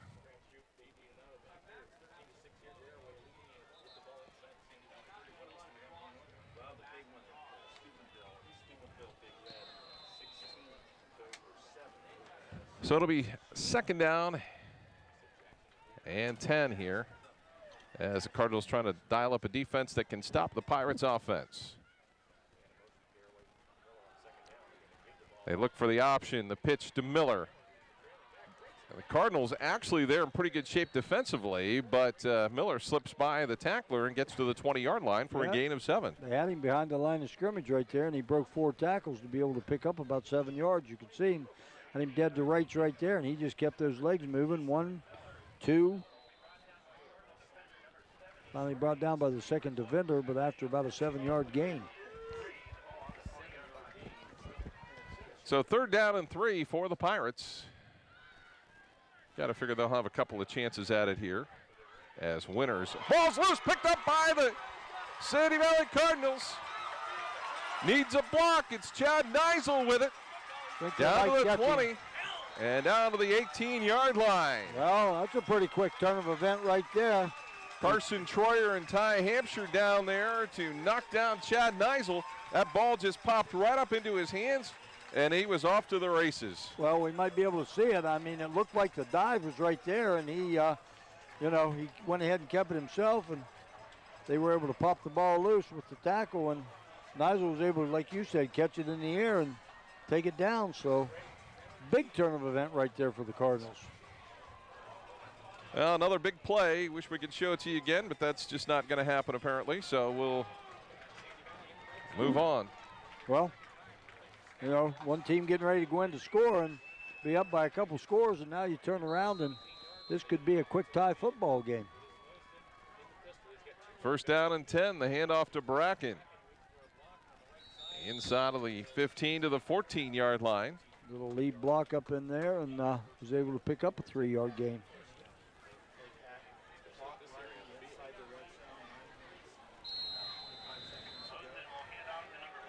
So it'll be second down and about 7 here for the Cardinals.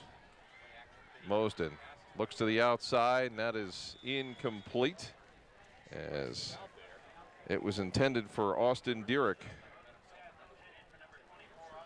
So it'll be third down and 7.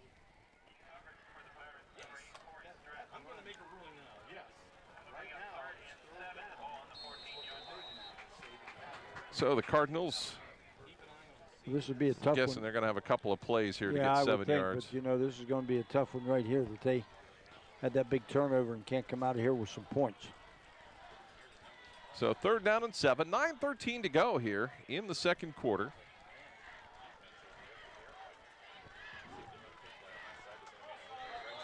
And that's going to back him up 5. Well, I think the right tackle kind of didn't like his setup very well, so he just moved in a little bit. You can't do that.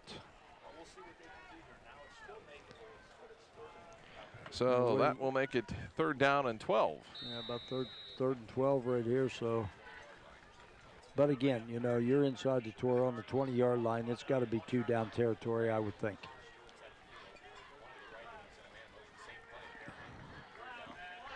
Mosden comes to the left side. Sarver's got it. Sarver knocked out of bounds at about the 15-yard line, so a gain of 5.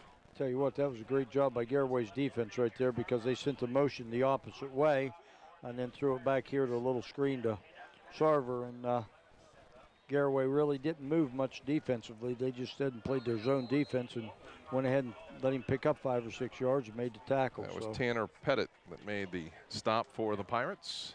So it'll be fourth down and 8. And again, you don't have to get in the end zone. You need 9 yards to get a first down, so very doable. Mosden rolling to his right. Blitz is on. Mosden looks into the corner of the end zone, overthrown. Oh. And the Pirates will take it over. I thought that was pretty much, an opportunity wasted right there. I thought maybe Evan Keck might have been open in the flats, but Mosden was gone for it all on that one and was not able to convert. So the big fumble recovery and return by Chad Neisel goes to waste. And on the other hand, let's give Garaway Pirates some kudos right there, because, that was a big turn of events, and they were able to hold them out. So first down and 10 for the Pirates. 8:59 to go here in the second quarter.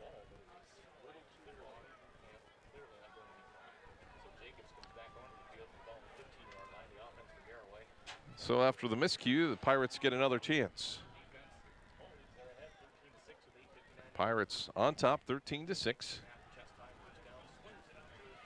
And Winters still on his feet and then knocked out of bounds. I'll tell you at what, about the 20-yard line. I'm very impressed right now with Garaway's wide receivers, as the yards they're getting after they catch the football. They are getting, positive yardage and picking up 5 or 6 every time once they catch it. So it's a good job by Garaway's wide receivers. Critical battle in the IVC between Sandy Valley and Garaway. Jacobs has got a man, and it's Hampshire. Hampshire hit hard at the 34-yard line, but good enough for the first down. Hampshire was going up the sidelines on that one, you could see here, and saw that he was in trouble, so he came back to the ball and was able to get a reception and get a first down. For Stark State College, don't forget excellence in education for more than 5 decades. Just visit starkstate.edu to enroll now. Stark State College, spend less, earn more, go further.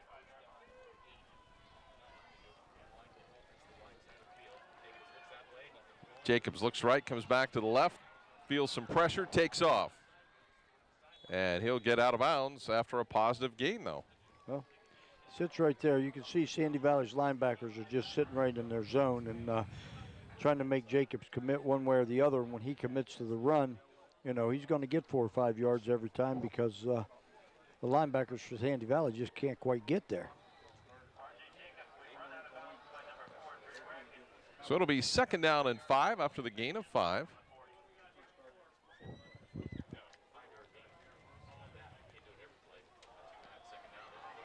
Jacobs is going to take off. He's got lots of room to run. Just needs a block. And Jacobs to the 41-yard line, maybe even the 40, as that was a big run, big chunky yardage. Well, that was huge right there because he wasn't even looking to throw the ball. He was just waiting for everybody to open up, and he took right up behind his left tackle and, you know, made a nice gain out of this play call by Coach Wallach. So 1st down and 10. Both teams nibble at the edges. They don't really try and play down in the middle of the field. They come to the sides. And another example, case in point, as that pass intended for Johnny Grant. I think Johnny ran without the football on that one because he did have a little bit of green in front of him. Well, Garaway's had people open on just about every play.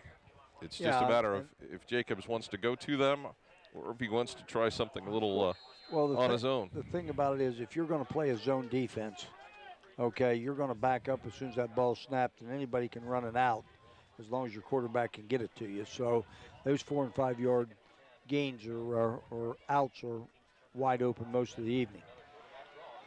Jacobs just takes off again. Another 1st down to the 25-yard line. So a 16-yard gain, and the chains will continue to move. Well, I think they're seeing something right now that actually the number one is they got Sandy Valley on their heels a little bit. And number 2 is, you know, they're just letting those defensive linemen move one way or the other, and then he just picks a hole and takes off running. Well, trips to the right. Got plenty of time across the middle, a little bit late, but it's caught anyway by the Pirates, as it'll be Quinn Miller with the big catch at about the 8-yard line. Nice concentration right there by Miller because as soon as he catches the ball, he gets hammered, and you can see. So that was a good job by him holding on to the football. And again, putting the Pirates in, you know, pretty good position right here to score another touchdown.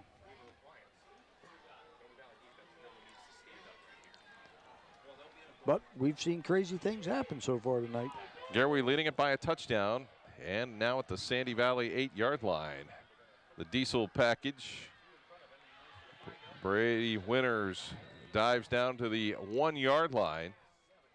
Yeah, that almost looked like a broken play right there. That it was supposed to be a pitch, and I think R.J. Jacobs just held on just a little bit, but you can see right here he kind of had to wait till his 2 guys in front on the package jumped out and got around the corner before he tossed the ball back to his running back. See if R.J. just hangs on to it this time.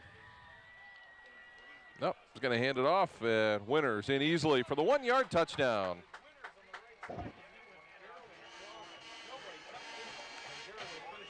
Oh, there again, that power formation that Garaway runs, and there was a huge hole right there that nobody even touched him. So Garaway starting to stretch out its lead a little bit here. Peyton Miller on to try the extra point.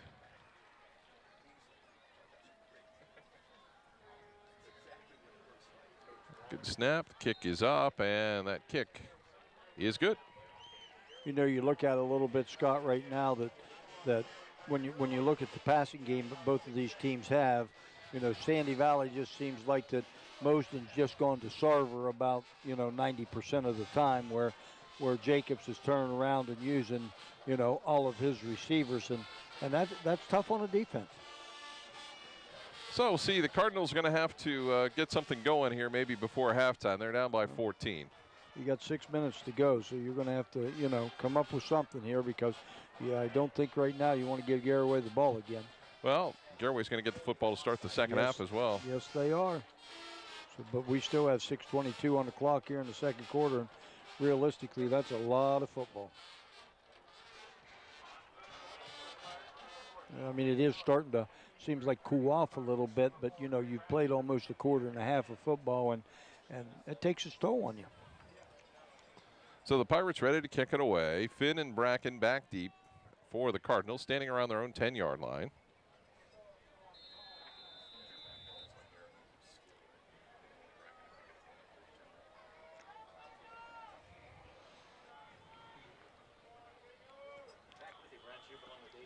So we'll see what the Pirates decide to do here. And that one is going to go out of bounds. So that is going to be good field position for the Cardinals. Yeah, that's something I don't think you really want to do. So Coach Wallach's not going to be real pleased on that kickoff. It gives the Cardinals great field position.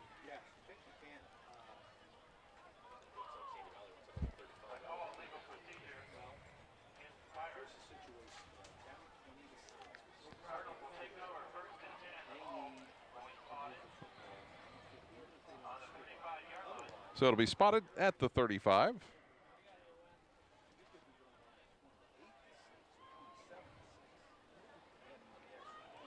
So first down and 10 for the Cardinals.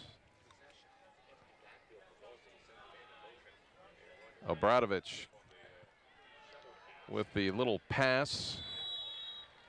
And not much there, gain of a couple maybe. No. Garaway, I think, is in a position right now they can just sit and play defense and, play in their positions. They're not going to have to blitz or anything, I wouldn't think, with a lead of 20-6 right now, and just make Sandy Valley play into their hands. So second down and 8 after the gain of 2. Mosden looks across the middle as a man there. Neisel has it for the first down inside Pirate territory at the 48-yard line. See Neisel just come out of the backfield there and got right behind the linebackers and had that opening and made a nice catch and run and got himself a first down, and just what Sandy Valley needed. So first down and 10 for the Cardinals at the 49-yard line of the Pirates. The handoff to Bracken. Bracken slips a couple of tackles, has another first down and more, but Ty Hampshire is going to pick him up.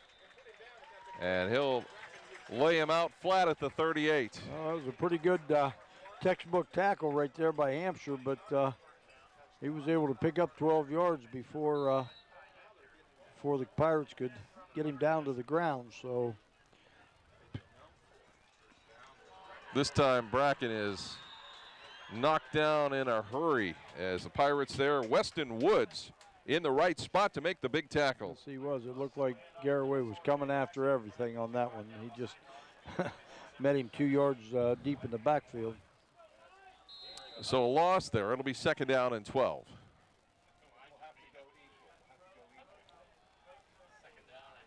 Mosden on second down and 12. Neisel catches it and rumbles down to the 35-yard line, but still it'll be third down and long. Nice pickup there. Gives Sandy Valley a pretty good chance here at about 3rd and 6.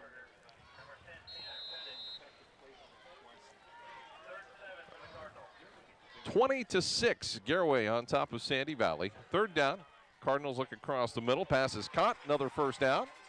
Finn got by one of the Pirates and takes it down to the 21-yard line. Hampshire is there along with Tanner Pettit.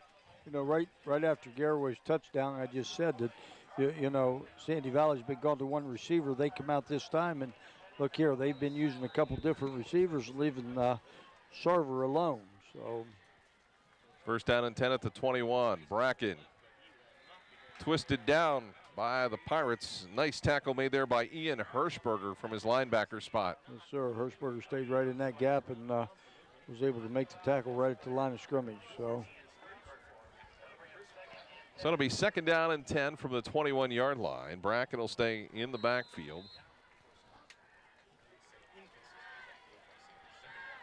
Mosden looks to the left, now is going to tuck it.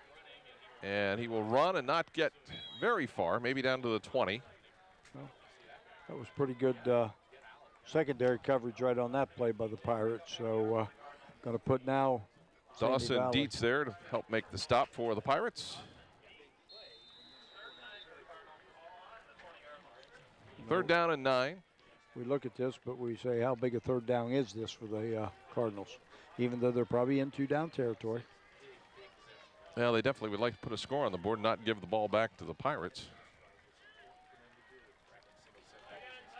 Mosden across the middle, and the ball jarred loose on a big hit across the middle. I think that one there was he was just waiting on that one. And that was Peyton Miller with the huge hit. Miller just hit him as soon as he hit the hands. He was right there to put the clamps on him. So you got about a 4th and 9.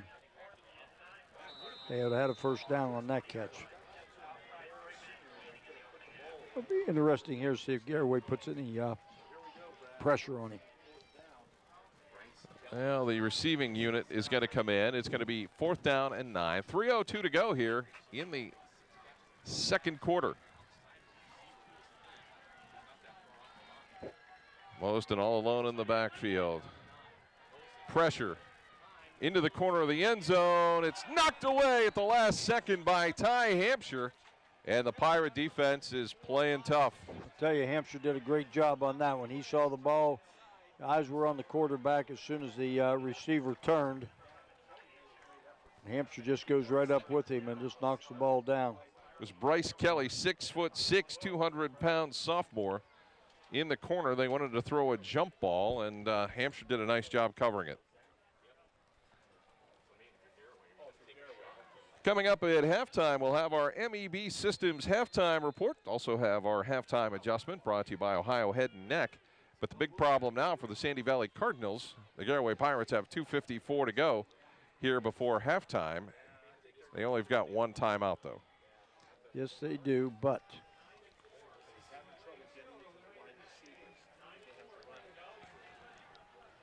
across the middle, Hampshire's got it out to the 41-yard line. Big catch. Chains will move. Pirates in the hurry-up.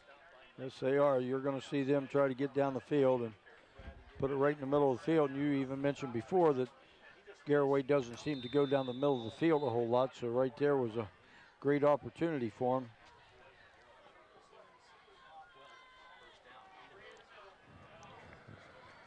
R.J. Jacobs with the blitz. They pick it up across the middle. Ball's deflected and nearly intercepted at the 46-yard line. An opportunity there for Nelson Mosden. Well, they had it covered. It looks like the middle of the field was going to be wide open, but they were able to step in and make a play.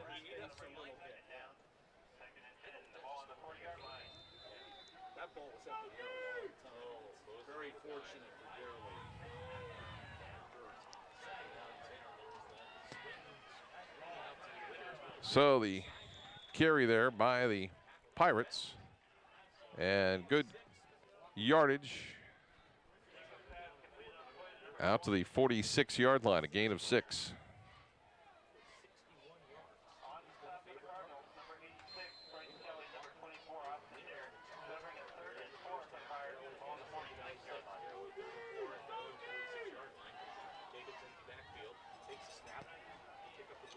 Ball's deflected and caught by the Pirates.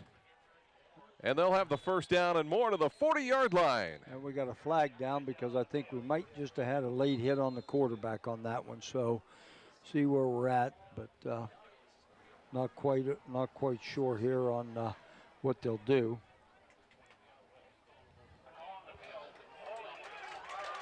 So it's going to be against the Pirates, so that one's going to come back. Well, that shows how much I know right there, because I thought that they might have hit the quarterback a little bit late, but they had a hold, so that was a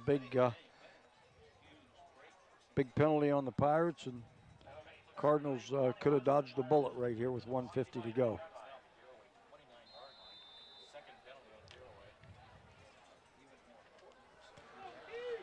So it'll be 3rd down and 21.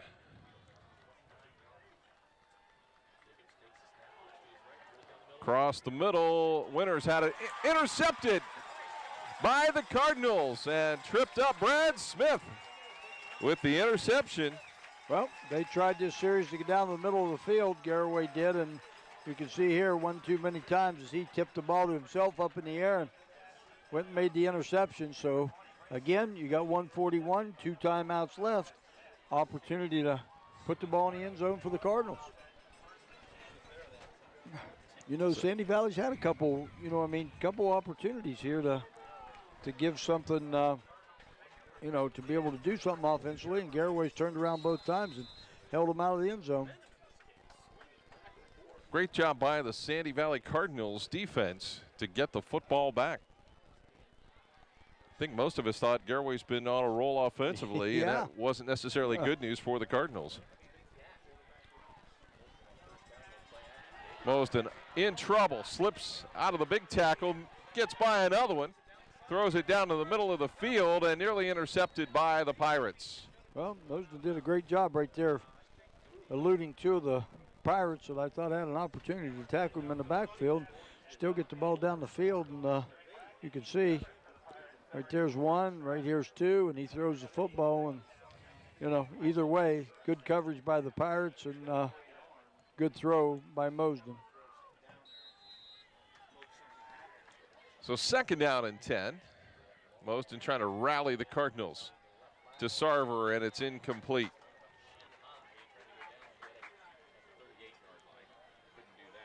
Ty Hampshire, look at his uniform compared to everybody else's. He's been in the dirt a little bit. He thinks he's been on the ground a lot more than everybody else.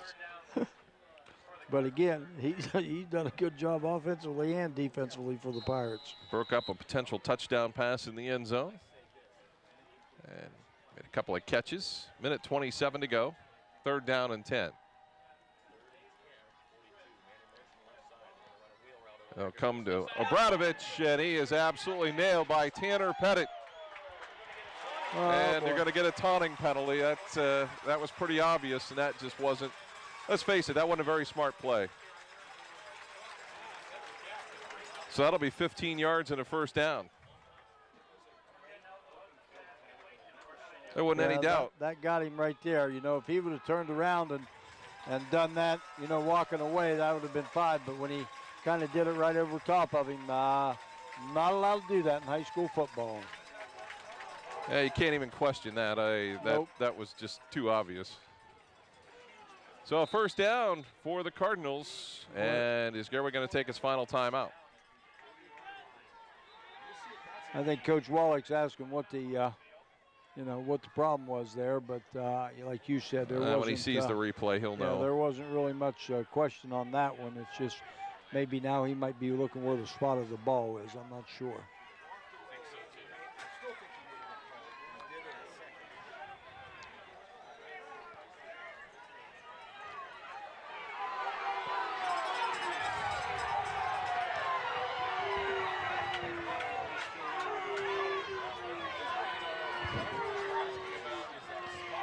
I wouldn't be surprised if the flag comes out again. No, here. I'm thinking he's just questioning. He just didn't hear what the referee said on that one, so I think he's okay with that. He just wanted a little more of an explanation.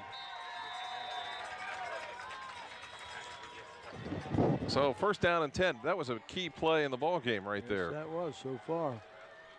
Especially if the Cardinals can put one in here. Mosden throwing a wounded duck in the corner of the end zone, and well, wow. We're going to look at this one possibility on the replay. Finn as a possibility shoved off just a little bit. Offensive pass interference on that one. Right here we're going to see it. Watch him just shove with that shoulder right there. And they didn't call that one, so okay. So it's 2nd down and 10. Maybe they thought he was just going for the ball, huh?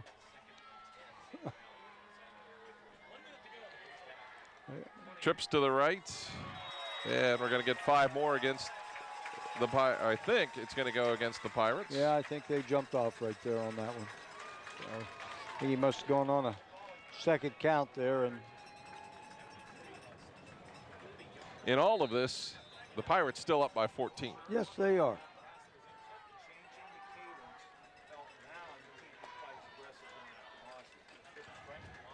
Mosden had it nearly knocked down there by Honigford. Yes, he did. He had that big And ball out there. looks He like just maybe missed it. it'll be close to a first down, maybe a yard short.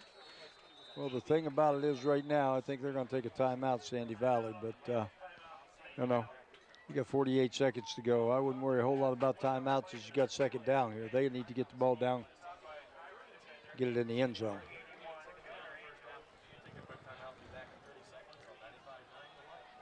So it'll be second down and 5 when we resume action here.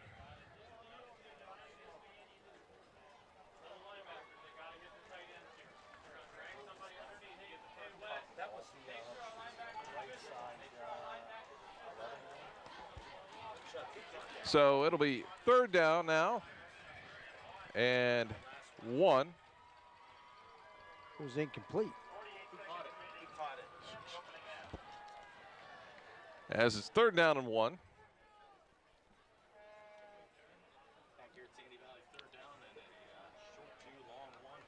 As the Cardinals will break from the huddle and third down and 1.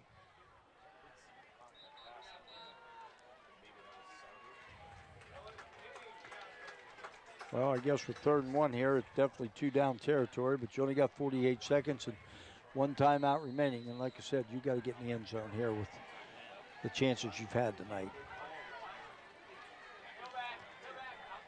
Mosden gets it to Sarver. Sarver will have the first down. Sarver stopped inside of the 15-yard line. Well, clock will stop till they set the ball. Plenty of time, 40 seconds to go. Sandy Valley with a timeout.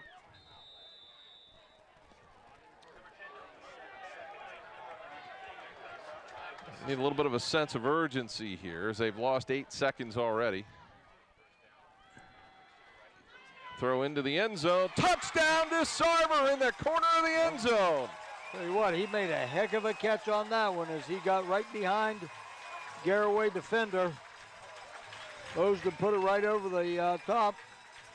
Sarver goes up and kind of hits it and hits it back into him. So big touchdown for Sandy Valley here going into halftime. That was huge here with 24 seconds remaining.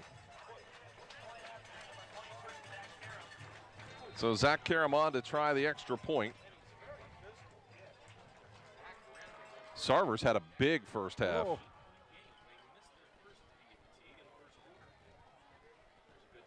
The snap kick is up, and the kick is good. So suddenly it's 20-13. It's a 1-score game right now, so you know, that was really huge for the Cardinals to get in the end zone on that one. They did what they had to do, and you know, Garaway's going to get the ball here to begin the second half, but I'll tell you what, that's got to be a big momentum boost for the... that all goes back to the situation with the taunting penalty that cost Garaway 15 yards.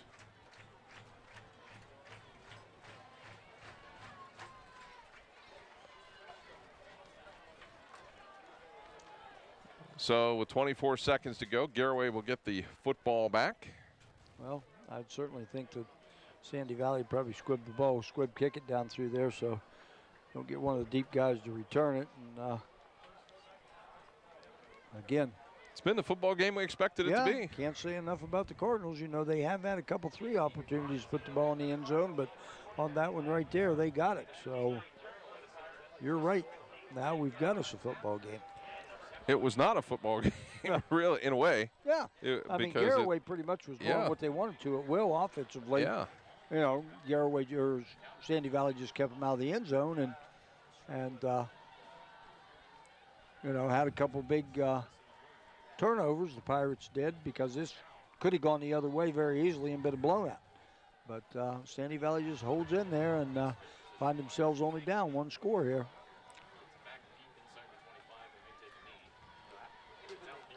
So we'll see if the Pirates can dial up something here with 24 seconds to go.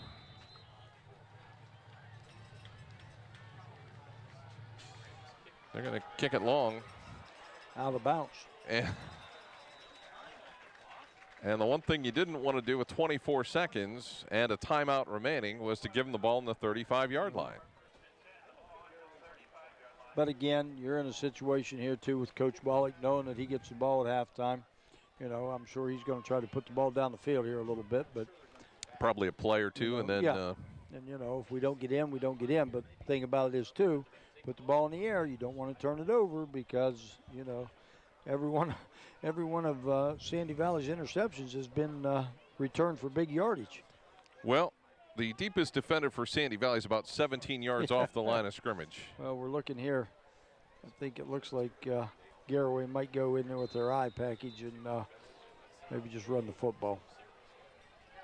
It would only take one play to get to halftime. Yes, one play and get to halftime. You might just take a knee.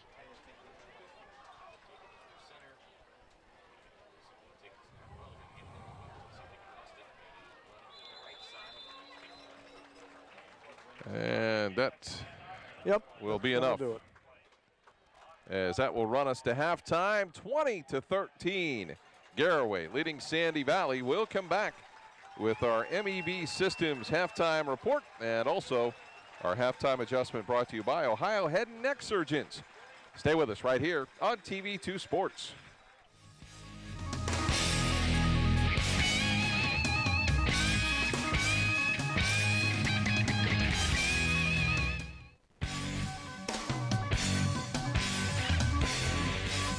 Myers & Miller Podiatry provides complete foot and ankle care to patients of all ages. The practice was established in 2000 by Dr. Adam Myers and has grown to include Dr. Andy Miller in 2007, Dr. Jason Bakich in 2010, and most recently Dr. Kristen Henry in 2015. Our core values of respect and honesty are the basis for how we manage our practice, and we continue to grow by building relationships with our patients in order to better serve their needs. Myers & Miller Podiatry serves Tuscarawas and Holmes counties with offices in Dover, Sugar Creek, Newcomerstown, Millersburg, and our newest location in Uricksville. Let's get started with building our relationship. Well, I woke up to the sound of silence and cars. We're cutting like knives in a fist fight. And I found you with a tear in your eye, your head in the curtains and heart like the 4th of July. You swore and said, we are not shining stars. This I know. I never said we are. If you're lost and alone, or you're sinking like a stone, carry on. May your past be the sound of your feet upon the ground. Carry on. Carry on, carry on. We are shining stars. Carry on, carry on. We are who we are. No matter where you are in life, Stark State is the smart choice. The lowest tuition rate in the area, along with flexible schedules, online courses, and degrees that lead to in-demand careers or make it easy to continue your education. Small classes, professors with real-world experience, and a campus close to home. Plus, more than 92% of Stark State grads secure a job or continue their education. Choose Stark State College. Spend less, earn more, go further. Register now. Are you recovering from orthopedic surgery, experiencing low back pain, or pain resulting from an injury? If so, choose Trinity Hospital Twin Cities Rehab Center. Their experienced team of physical therapists provide personalized care to help you return to normal activities as soon as possible. Choose the Trinity Hospital Twin City Rehab Center at Denison. Call 740-922-6675 for more information.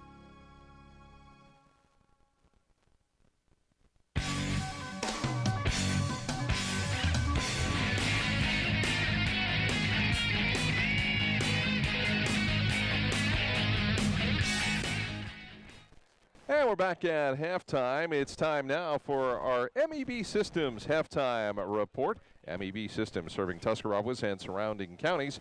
They're your flat roof specialist. Give them a call today or visit their website at mebsystems.com. So, Chuck, really pretty even first half. Oh, very even first half right there, Scott. I mean, you know, we looked at it, and Garaway had a couple opportunities. They moved the football right down the field and, you know, turned the football over, and Sandy Valley didn't score on it, but it kept the game close, and I'm sure you're going to see stats that you would think that Garaway was pretty much, you know, all over them. So let's take a look at the first half stats. Well, for Sandy Valley to start with, 44 yards rushing, 16 to 27 passing for 121 yards, and total yards 165. They did have one turnover, but if you look at Garaway, 121 yards on the ground, 13 to 21 for 159 through the air, so that's pretty balanced for 280 yards, but they did have those two big turnovers that I really thought Scott, you know, stopped two drives that they had and possibly two touchdowns. So that is our MEB Systems halftime report. MEB Systems serving Tuscarawas and surrounding counties. They're your flat roof specialists. Give them a call or visit their website at mebsystems.com. Time for our halftime adjustment brought to you by Ohio Head and Neck Surgeons. They're located at 400 Medical Park Drive, Suite 103 in Dover.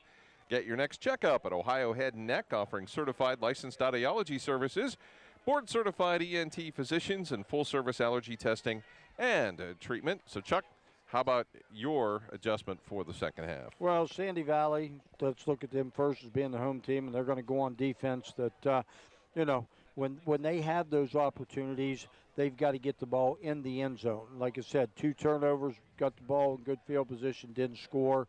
But then you turn around and look at Garaway's situation. They've got to limit the turnovers, and they get the ball in the end zone. This isn't even a football game. So, you know, both teams come out and play like I think they're capable of playing, Scott.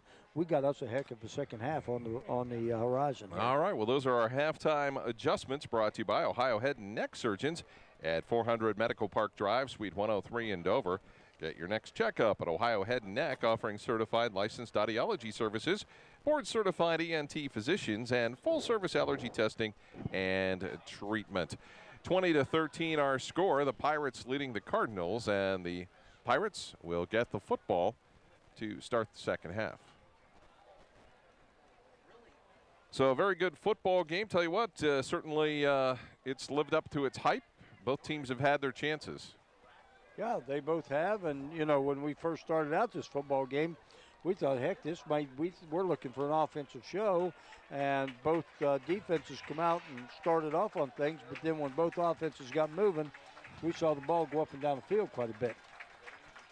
So we're just about ready for our third quarter to start. Game takes a little bit longer when you pass the ball, yeah, right? I mean, we've already had almost 40 passes this first half between both teams. So, yeah, it's going to take a little bit of time. So the opening kickoff here for the second half brought to you by Carpenter Heating and Cooling, located at 946 Cookson Avenue Southeast in New Philadelphia. Looking for year-round comfort? You can reach them at 330-308-8550, or you can visit them online at www.carpentercomfort.com. One thing we've seen this year through 5 weeks, we've had some pretty good football games. Yeah, we've had some real good football games. You know, if you remember correctly, last year, Scott, I think out of our first 5 games, 4 of them ended up being running clocks in the second half. So this year we haven't had that opportunity, and all of our football games have been very, very competitive. Yeah, it's nice to be scheduling some games that are, you know, close and competitive. Yes, exactly. They're more fun for us, and they're more fun for you at home to watch. First down and 10, almost, as we get ready to kick off. You're just getting ahead of things. Yeah, I'm ahead. So Quinn Miller's got it at the 15, the 20, the 25, the 30, the 35. A penalty flag down, so that's going to back up the Pirates, I suspect. I would think that's a pretty good observation. Block in the back or a hold. Yes, you don't really see many other penalties on kickoffs other than those two, do you? Yeah, not really. So they'll back them up. Holding all on the Pirates. So they will start on their own 25-yard line, first down and 10. Well, see what adjustments both coaches made here at halftime to try to stop the other football team on offense. So first down and 10 for the Pirates. R.J. Jacobs at the controls. Carson Troyer and Johnny Grant wide to the right side. And the ball might have been tipped there at the line of scrimmage. I believe and that falls ball, incomplete. Yes, I believe that ball was tipped by Chad Neisel right there at the line of scrimmage, and that's pretty nice size, defensive end at 6'3" and 220. So second down and 10 as we are just underway here in the third quarter. Scott Robinson, Chuck Rest, and Jay Gonders with you. Next week we've got Zanesville at Dover, and that one was nearly intercepted by Neisel. And the Garaway Lions kind of getting overpowered right now. Yes, they are. I mean, tell you what, he's got those two big paws up on that one. I thought for sure he almost had an interception. You can see right here, he just got down, got blocked, got that hand up in the air, and almost come back right back down in his other hand.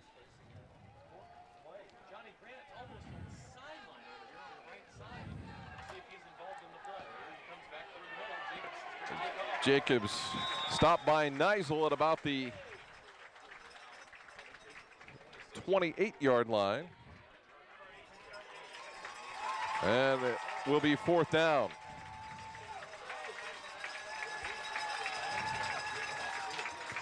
So the Pirates will have to punt.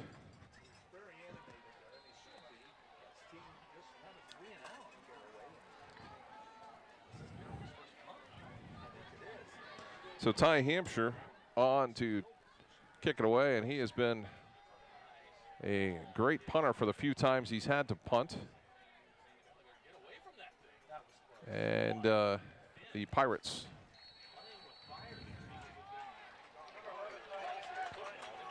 will have a good punt there from Ty Hampshire. Yeah. The Cardinals can't do much with it. Yeah, Ty kind of changed the field, flip-flopped the field for him a little bit. I know they're still going to start about the 26-yard line, 27-yard line, but good job by Hampshire on that kick.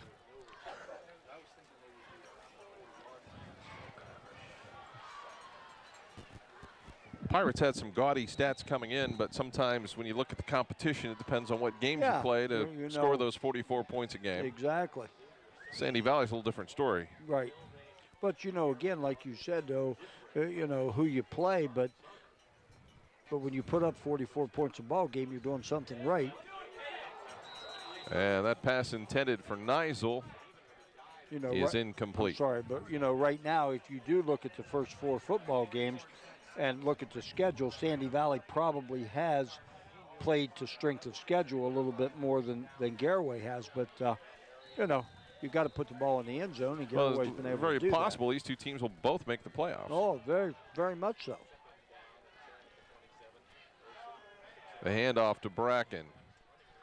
And he is knocked down at the 32-yard line after a gain of 5. It'll be third down and 5. And you got to look at, when we've sit the first couple, for few first weeks that we've had this year, we've had Dover and Philly, and you're looking at, Division II, Division III, and then you come down here. Nice pass to Finn, and it's completed into Garaway territory at the 47-yard line. Oh, Sandy Valley on the move right here, and, nice job with them right to begin with to hold them, hold Garaway to a punt, and now Sandy Valley's turning around and moving the football, so. Mosden rolling to his left, has Neisel there. They're just running the same play. The only thing is they've changed from Sarver to Neisel. To Neisel, yeah. And, I mean, there's nothing, nothing wrong with that because Sarver was basically the whole first quarter for Sandy Valley. And now you've looked at Neisel. He's out in the second quarter and starting here in the third quarter. They're finding something with that tight end they're being able to do with him. It'll be second down and less than a yard. The handoff, Bracken straight ahead. Bracken breaks a tackle to the 25 down to the 21-yard line. An 18-yard gain for Dre Bracken. I'll tell you, Sandy Valley's got Garaway on their heels right now. And at what point in time, I guess, do you look at it and know that you got to put some pressure? Now, we got flags all over the place here. And, Not sure about too many men on the field for Garaway, or do they get a opportunity to sub? Nope, illegal substitution. Yep, I think it's going to be 12 men on the field for the Pirates. Yep. Yeah, they ran on some people and tried to run off some people there at the last minute. The guys running off were jogging when the ball was snapped, so good call by the officials on that one. Clock rolling, 9:40 to go here in the third quarter.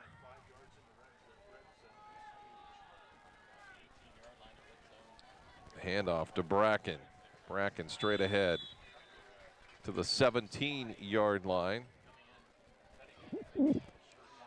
Honeyford come down from his defensive end spot on that one and made the tackle. But, yeah, like I was saying here, I don't know what Garaway has to do here. They just can't let Sandy Valley just keep throwing those 4- and 5-yard passes. Mosden trying to find Finn over there in the right side about the 5-yard line, and it's incomplete. And that's what you got to do right there. Garaway had a little bit of pressure on him from the backside, and Mosden, I think, get outside a little bit more than he wanted to, and his timing just wasn't right. So, again, you know, when you're facing a team like this, you got to make your decision of doing one thing or the other. You know, are you going to pressure and take your chances, or, you know, you're going to sit back and let them just throw those short ones and make tackles? Mosden rolling to the right, looking into the corner of the end zone. Instead, he's going to go short for Neisel, and it's incomplete. Well, they had two guys right there in the same spot, and I'm not sure it was intended for Neisel on that one, but you couldn't have a bad shot throwing to him.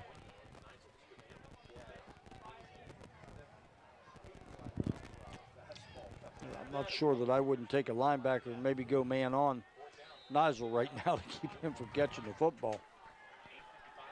Yeah, got to get a quick 5. Gunnar Angel jumped off sides, and that will give Sandy Valley, I believe, their 5 yards, which should give them a first down. I would think. Yep.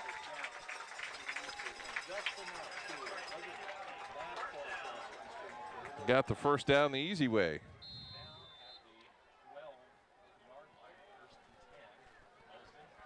Mosden looks to the left side, and it's incomplete. And now there had to be a flag there.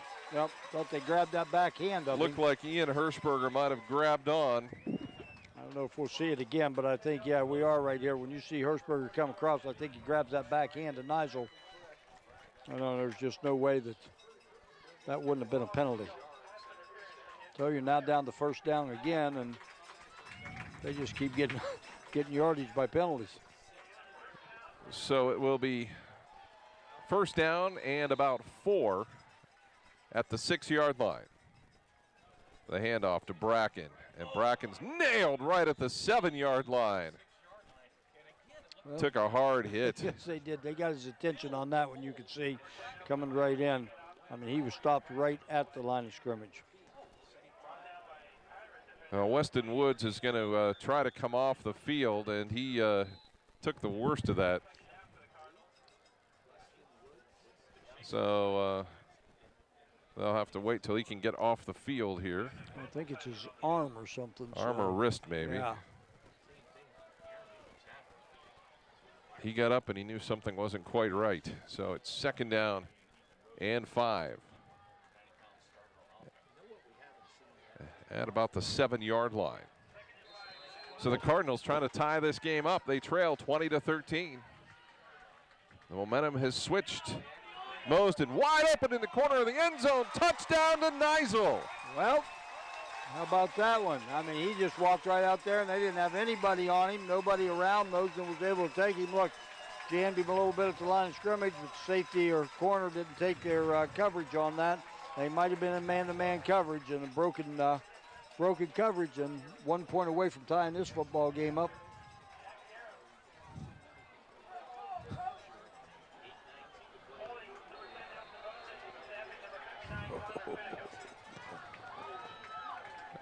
Karam on to try the extra point. Good snap. The kick is up, and the kick is good. So we are tied at 20-20.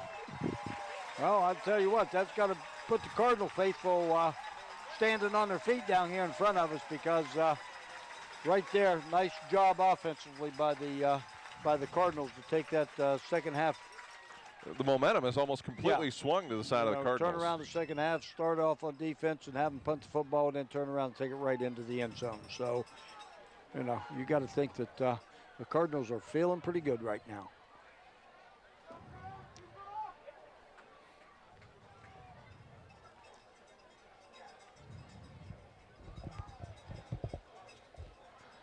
So 8:19 to go here in the third quarter, and we are tied at 20 apiece. As the Pirates have to find some mojo here. They have they've kind struggled. of sputtered here the last 2 or 3 series as they've had offensively. So they're going to have to get something moving here.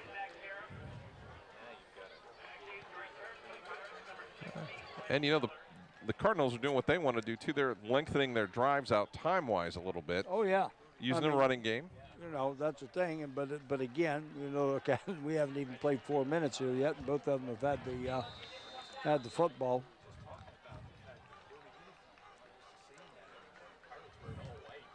Karen with a nice kick. Quinn Miller's trying to get to it, but instead it'll go in the end zone and will come out to the 20. It's a nice weapon to have. Sandy Valley's had a good kicking game over the last few years. Yeah, of course, Jacob Wagner was here. Jacob Wagner was really good. And now they got one here that's kind of following his footsteps a little bit. So for the Pirates, they have not scored in a while. Their last touchdown came with 6:22 to go in the second quarter. They've been outscored 14-0 since then.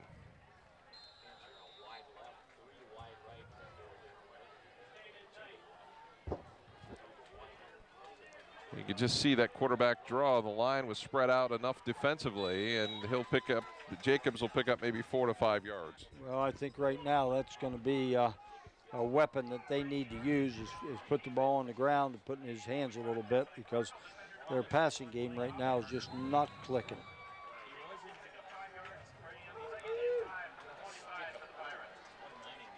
Second down and 5 from the 25-yard line. Jacobs rolling to his left, in trouble, and short arms it out there to the left side, not much there, as heavy pressure from the defensive line of the Cardinals. Right there, they brought a little bit of pressure, and Nigel was there. Got inside, and defensive end. Also, Blake Offenberger was there to put the pressure on. The other side, so that's what the Cardinals are doing, and I talked about that a little bit ago. Sometimes you pressure these guys, and good things will happen for your defense. Third down and 5. Pass is incomplete. It'll be 4th down. Well, I guess if you're matching up defenses right now, Sandy Valley is the aggressor, and they're bringing some pressure and kind of getting Jacobs off a little bit. And, Garaway's kind of just sitting back. So. Hey, gotta love the Sandy Valley fans. They're into this one now. They're ready. Tell you what, nice job by Sandy Valley most times they've been on defense here the second half.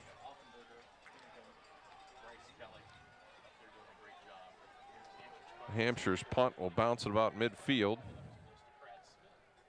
And it will roll to about the 35-yard line, where the Cardinals will have it 1st and 10.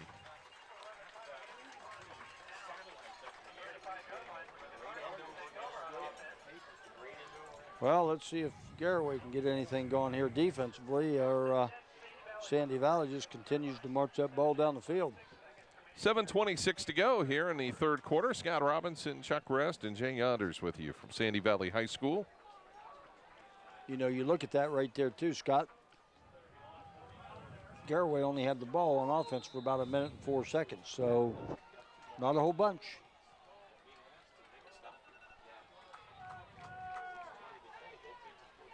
So 1st down and 10 for the Cardinals. Mosden's got a man open. It's Finn at the midfield stripe and out of bounds at the 46-yard line. Well, the Cardinals right now are just picking Garaway apart defensively. At one time, the linebacker stayed with Nigel in the flat, and that just opened up Finn at the second level, and Mosden just able to sprint out there and hit him in stride. So first down and 10 for the Cardinals at the Garaway 46. The handoff to Bracken, and a nice job there by the Pirates, and that is Weston Woods that was back in after that brief injury timeout for him. And did a great job throwing him back for a loss of about 4. It'll be second down and 14.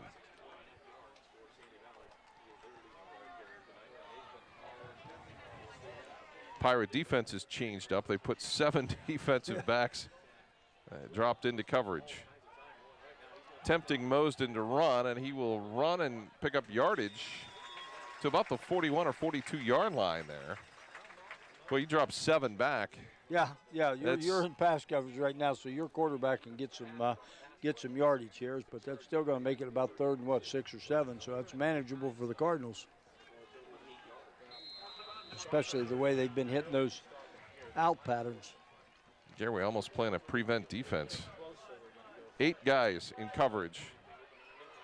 Mosden will have the first down and more at the 32 yard line.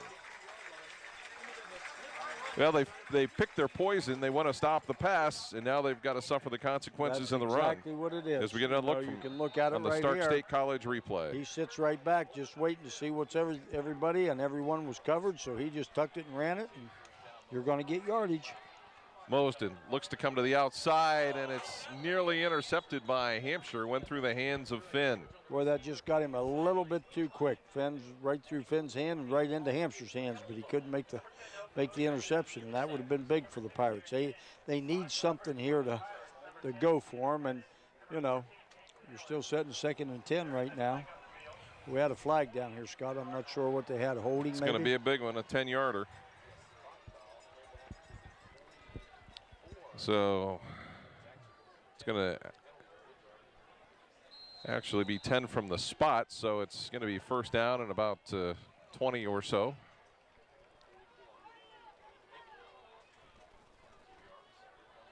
They look for the screen to Sarver, and that action just didn't, Mosden just didn't really get a good grip on the football, and then it kind of fell apart. Backwards when he needed to throw the ball, but Garaway had that one covered pretty well.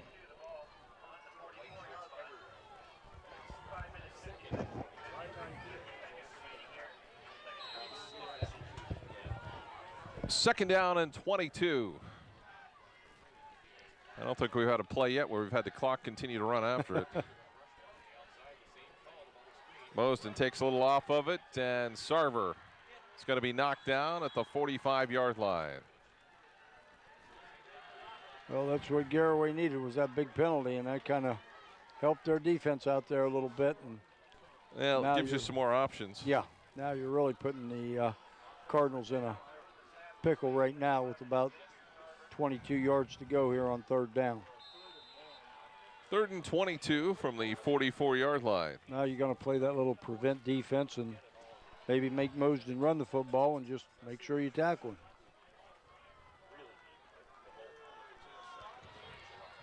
Down to the 5-minute mark here in the 3rd quarter. Garaway sitting back with 7 and rushing 4. Mosden down the middle. Finn is there, nearly came up with it at the 15-yard line. He was double covered, but Finn still making it a good effort. He had both paws on it. Ty Hampshire and also Peyton Miller. You can see it right here.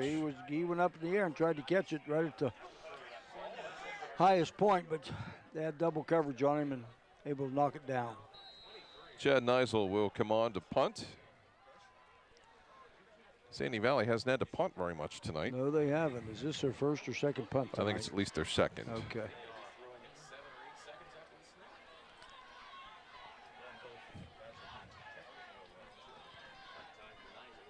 So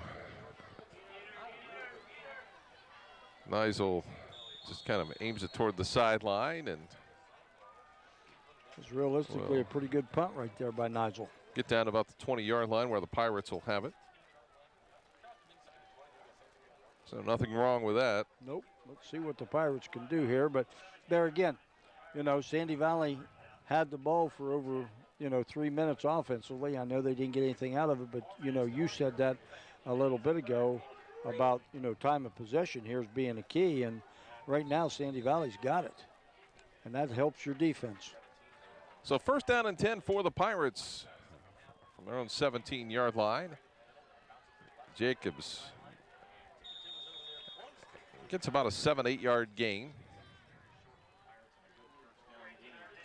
And all they do, both teams, just kind of work that sideline. They don't really have any interest in working down the middle of the field. No, bad things happen, I think, when the ball goes in the middle of the field. Yeah, it's just interesting, though. They really have stayed away from anything really in the middle of the field.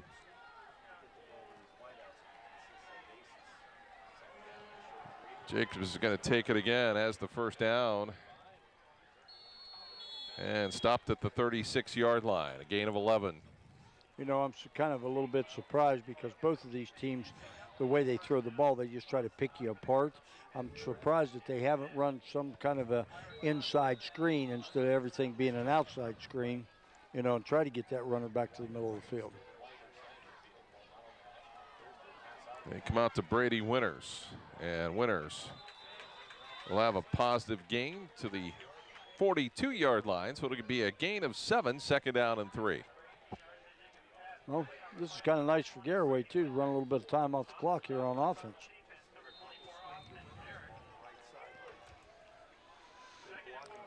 Still plenty of time for either team to take control.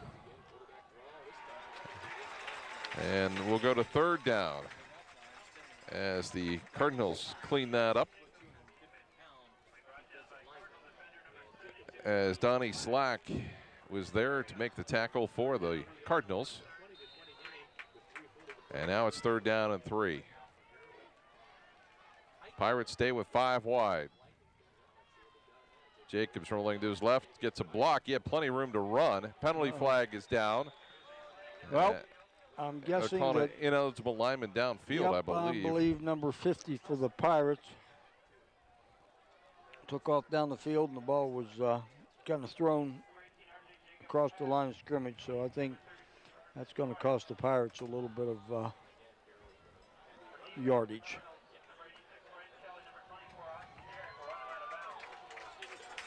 So a legal man downfield, and that will be marched off. Now you're going to have about a third and 8 or 9 now, maybe? It'll be third down and 8. You are right. Tied at 20 all with 3:26 to go here in the third quarter at Sandy Valley High School.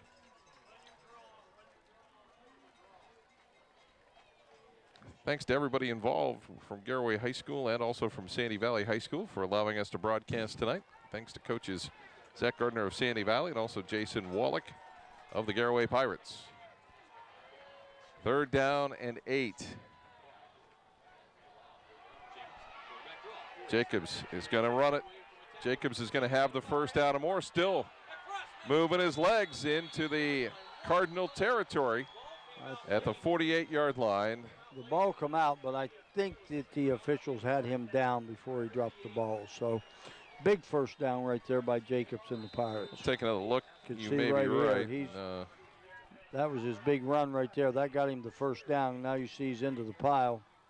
But I'm thinking right here, yeah, the ball was down. Well, Jacobs again, he's going to run for the sideline. His legs have been his best weapon tonight. Yep, so far. I mean, he's completed a lot of passes, but he's gained a lot of ground with his legs. It'll be second down and 2 from the Cardinals' 40-yard line. You know, the Cardinals are only rushing 3 defensively, too, so they're almost playing a semi-prevent. Across the middle, the pass is complete to Ty Hampshire. Didn't even have to see his number, I could tell by his uniform. Yeah, he's the dirty one. You can see Jacobs put it right on the money on just a little bit of deep end pattern right there by Hampshire. Another first down for the Pirates. In the hurry up, first down and 10.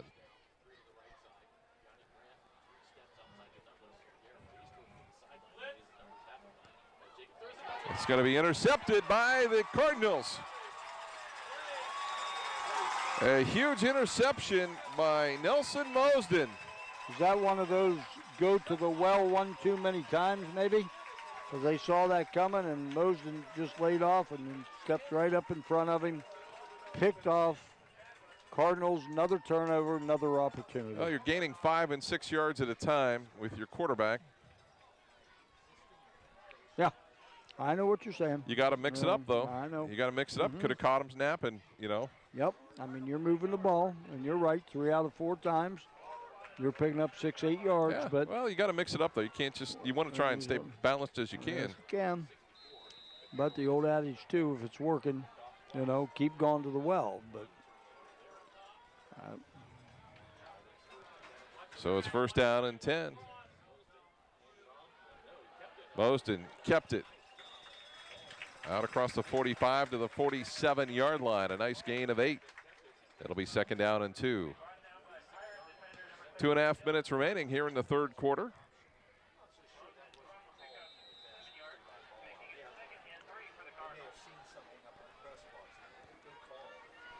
Everybody's still on the edge of their seats. There's the handoff to Bracken. Bracken will have the first down right at the midfield stripe.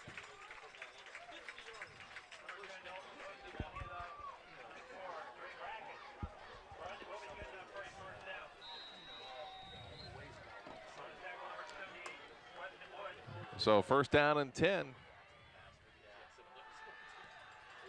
Mosden slips through a crack and then gets hit hard from behind. Ball popped out loose. And who's got it? Looks like the Pirates might have it. Well, that is the Pirates football. Mosden never saw that one coming as he got hit from the backside. You can see it right there, and the ball pops out. Yeah, he had no idea on that one, so there wasn't much he could That was do Tanner about it. Pettit. Well, that was a big turnover now for the Pirates. So there again, they've had the opportunity here 2 or 3 times. They're going to have to start cashing in pretty shortly.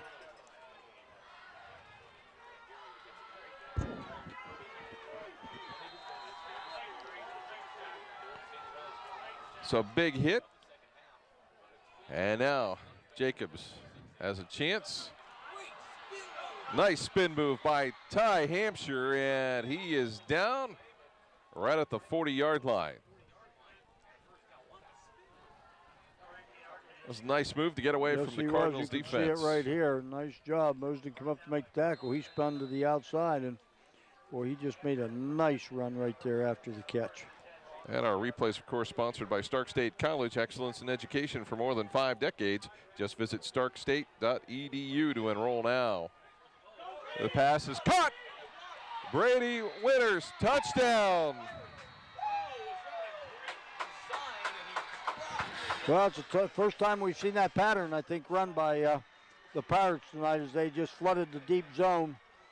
Winters come in behind it. 2 nice blocks right there by the wide receivers, and he was able to take it right into the end zone, get the Pirates back up on top.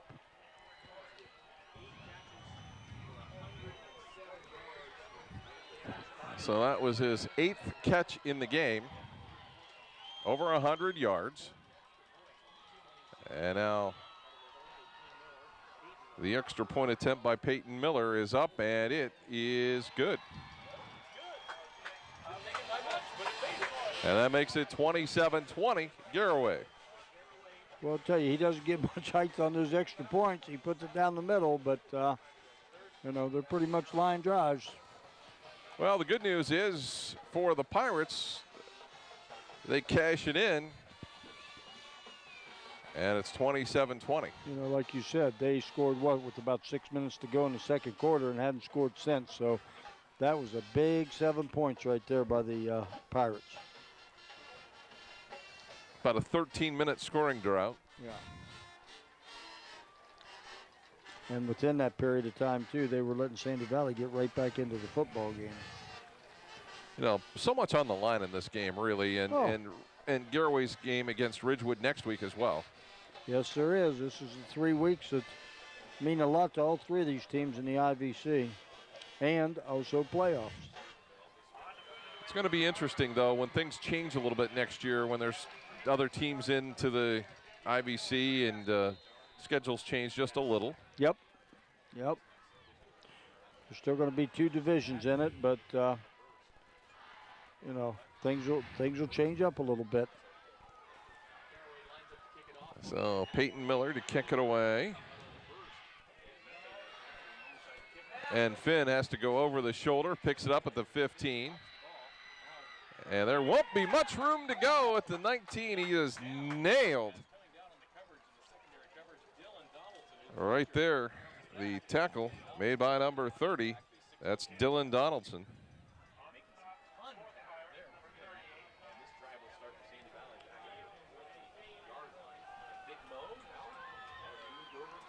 So next week we'll have Zanesville at Dover. Our first look at the Dover Tornadoes. Yes, it will. It will be our first time to be at Dover. I think, though, we have them about 3 more times, don't we? We have them pretty much the rest of the season. New Philly the beginning of the year and Dover the end of the year. So the screens and a nice tackle there. Looks like by Peyton Miller. Actually, it was Ian Hirschberger. Well, you could see it. They run that little screen out there, and Hirschberger just had that one read the whole way. So that's a key. We're under a minute right now in the third quarter. Second down and 10 from the 20-yard line. Mosden wanted to go long. I don't think he can throw it to where his receivers are. They went deep. That one's going to be overthrown at the 40-yard line. Well, they only had about a 2-man deep pattern on that one, so there wasn't much room for error on that. But give the Sandy Valley offense, offensive line credit. They kept the Pirates off of Mosden.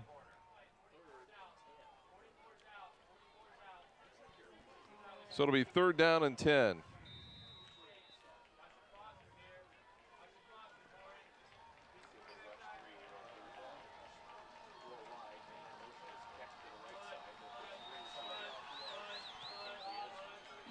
Mosden across the middle. It's caught for the first down. Darren Finn with a big grab and gets the Sandy Valley Cardinals out of a jam. Well, I'll tell you what. Another look. You watch right there. I mean, I'm just watching Mosden throw the football tonight. And I'll tell you, he's got an arm, and he can put it right on the money for you. Nice quarterback. The handoff to Bracken. He'll slip down. I'm not sure if Sandy Valley will take it into the fourth quarter here, or if they'll try to run another play. I think they'll be happy right here to go into the fourth quarter, switch sides of the field. They're not in any rush. That's going to be the end of the third quarter. 27-20, Garaway leading Sandy Valley. We'll be back with more football action in a moment right here on TV2 Sports.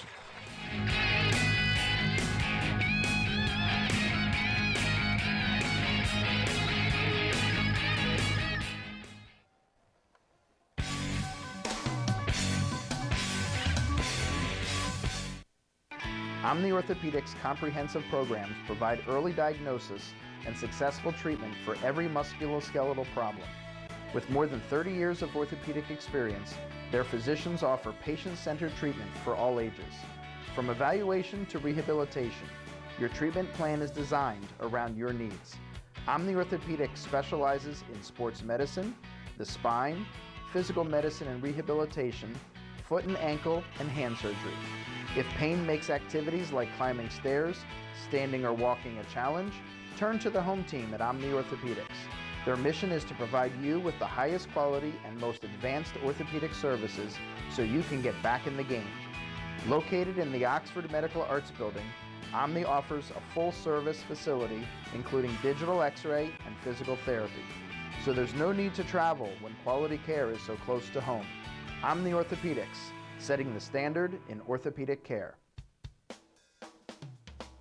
Carpenter Heating and Cooling has been keeping your home comfortable for over 30 years. Every installation includes heating and cooling load analysis, along with a follow-up visit to ensure your satisfaction.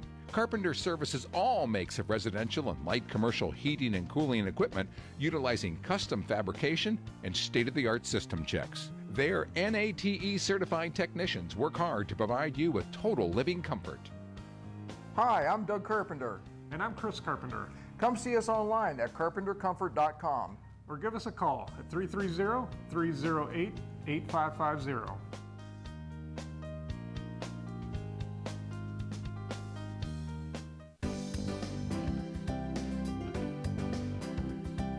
For clean air you can breathe in a clean-looking home exterior, Ultra Clean. Locally owned and operated, offers both air duct cleaning and pressure washing for your home. Give them a call at 330-243-3996 to help clean up the air you and your family breathe and your home's outside appearance.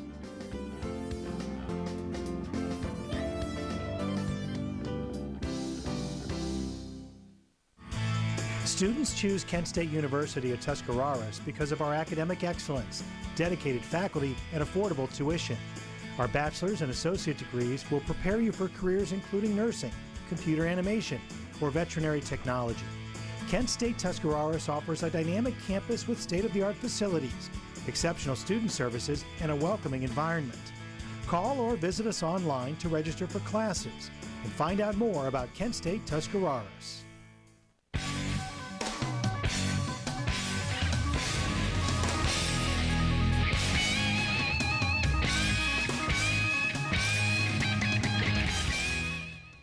(27-20), the Garaway Pirates leading the Sandy Valley Cardinals as we go to the fourth quarter.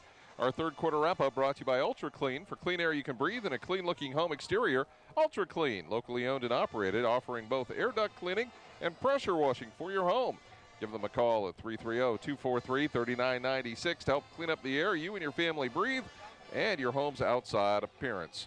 Well, each team with a touchdown there. The Cardinals, a 7-yard pass from Mosden to Neisel. The Garaway Pirates, a 40-yard pass from Jacobs to Winters. And that's the way it stands now, 27-20. That's our Ultra Clean third quarter wrap-up. As the Cardinals connect on the pass from Mosden to Neisel, it'll be third down and about 4. Kind of amazing, though, how they've really gone to Neisel pretty much the second quarter and the third quarter here. And I'll tell you, he's done a good job.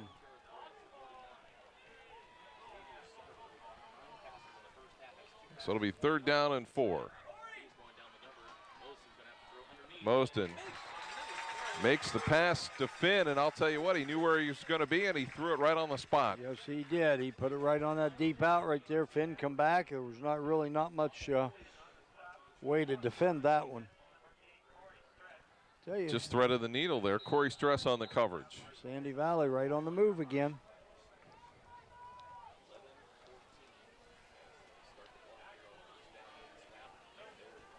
Mosden looks to go to the outside. The pass is caught by Finn out there for a short gain.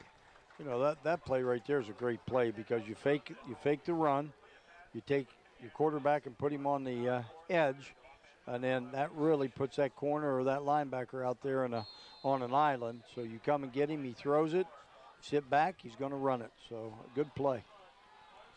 Second down and 4. Mosden. It's going to be intercepted by the Pirates. That is Quinn Miller with the interception, and that was, you could see that one coming a long way away. He didn't get that one over top of anybody, and Miller was just sitting right there, just waiting on that. So I guess turnabout's fair play, huh? Well, now the Pirates have a chance to put some pressure on the Cardinals. Well, you know, now you're in a situation, you're in the fourth quarter, you still got 10 minutes to go. You can't get away from the offense that, you know, that you're used to, but you want to take a little time off the clock somehow, some way. So first down and 10.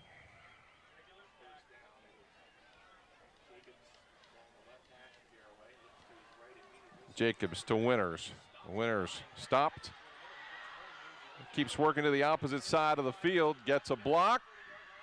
And out to the 35-yard line. A nice gain of 17. Yeah, that was all Winters on that one because he was all bottled up on the right side when he caught the ball and just brought it back across the field and picked up 17 yards. You can see it right here. Sandy Valley had him bottled in, and just with the speed he has and elusiveness, he was able to make a couple guys miss and, like I said, pick up a great game.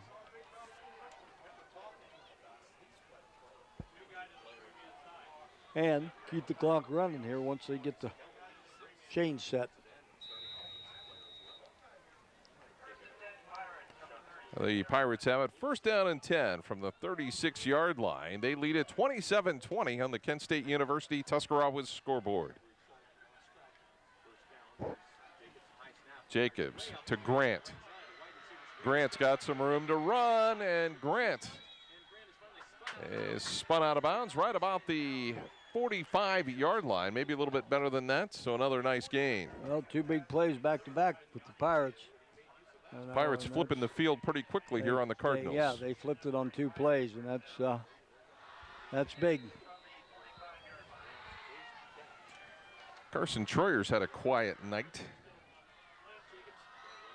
Jacobs is going to put his head down and sneaks through a whole pile of people at about the 45-yard line and makes it into a big gain for the Pirates. Yeah, looks like pick up about 9 yards on that one, so that's going to take a little time off the clock. And now you're in 2nd and 1.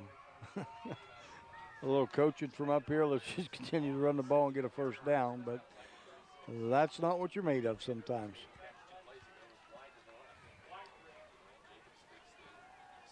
Jacobs across the middle, and it's nearly intercepted. Going to call it intercepted, and there it is. Mosden again with a 2nd interception. Well, you can see right here, looked like he was open.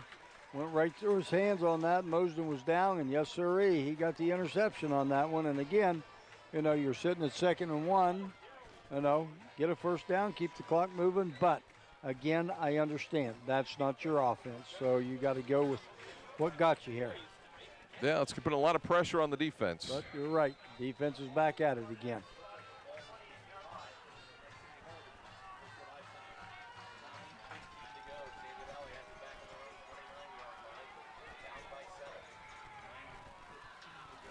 First down and 10 from the 29-yard line. Cardinals will get another easy 5. What is it, about your 3rd or 4th offsides penalty tonight? They're making it pretty easy for them. Yeah. You put Mosden. Give the Cardinals credit for putting that in. But you put Mosden in 1st and 5. That's not a good thing.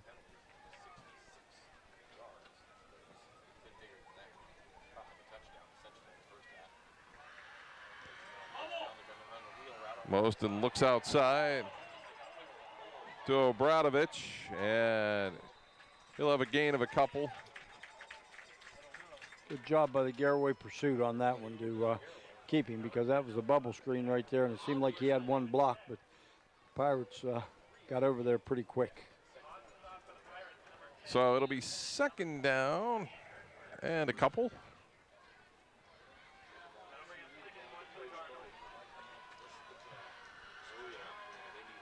The handoff to Bracken, and Bracken will be close and probably has the first down.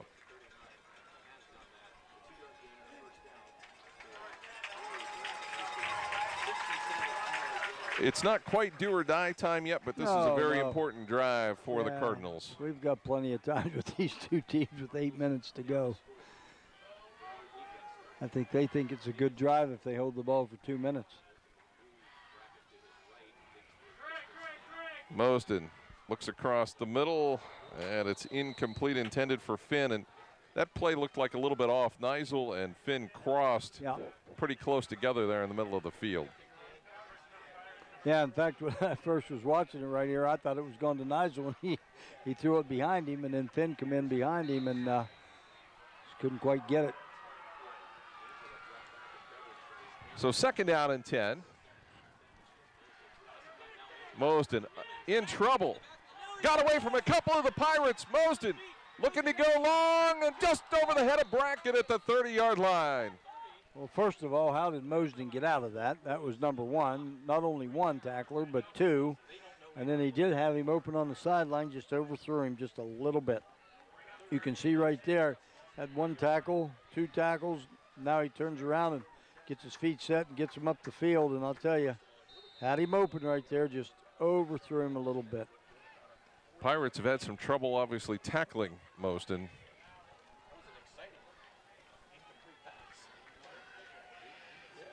Might have been the most excitement we've had in a while. Moston being blitzed. Down the sideline, and it's caught again by Chad Neisel at the 30-yard line.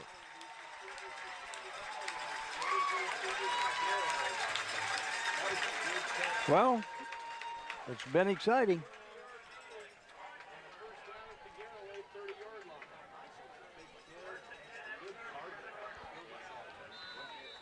Tell you, Nigel's had a heck of a game tonight. That's one thing. A handoff to Bracken.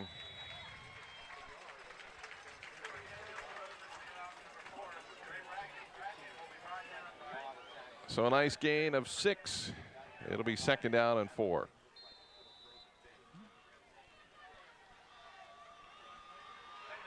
Cardinals with a nice drive underway here. Bracken straight ahead. Boy, did he get pulled down. Yeah, I think Sandy Valley's wanting a horse collar on that one, I believe. But looked like that for sure. He stopped in a hurry. Yes, he did. He came backwards in a hurry. It's kind of like a big rubber band, you know. He got a little too far and it snapped back. Yeah, legs are going forward and shoulders are coming backwards. Is that how it went? Well, 3rd and 1 right here, Scott. This big first down again. You got to think Moston will take it, and he does, and he is got the first down at the 19-yard line. And that's what I would say was a good play call on that one. But the bad news is a lineman is down for the Sandy Valley Cardinals.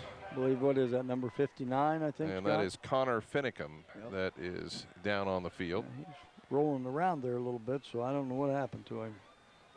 There's a big pile up there. So hopefully it won't be anything too serious. Sandy Valley's had their share of serious and significant injuries so far. Yes. Yes.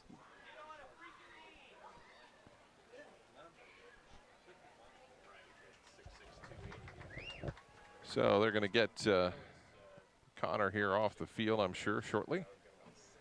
6:50 to go here in the 4th quarter, as he will come off nearly under his own power. Garaway with the lead, 27-20 over the Cardinals, with the Cardinals on the move at the Garaway 19-yard line.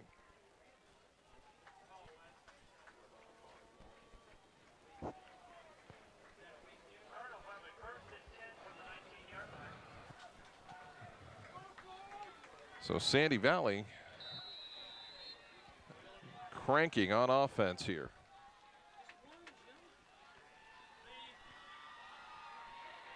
And Moston will have it down to the 16-yard line. Well, Garaway some way just has to, stop him for 1 and 2 yard gains on that lead with quarterback lead up in there. So, but I'll tell you what, he's done a heck of a job this second half throwing the football. So 2nd down and 7 after the gain of 3. Moston hands it off to Bracken. And Bracken down to the 11-yard line. So it'll be 3rd down and maybe a yard here. And it doesn't really matter because they're going to go for it no matter what. Oh, yeah.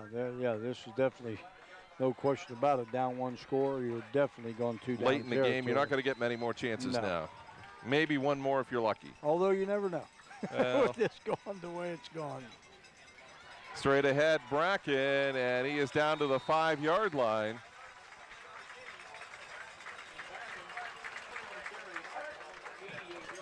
So a huge play here and a huge drive for Sandy Valley as they try to tie up this football game.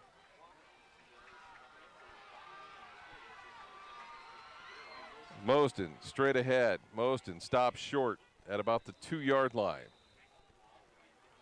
So it'll be 2nd and goal. And a Pirate down. It's going to require some attention.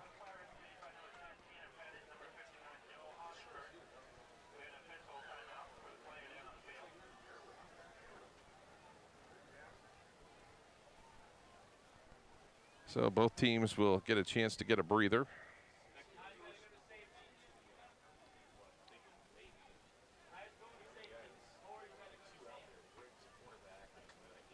So it'll be second down and goal.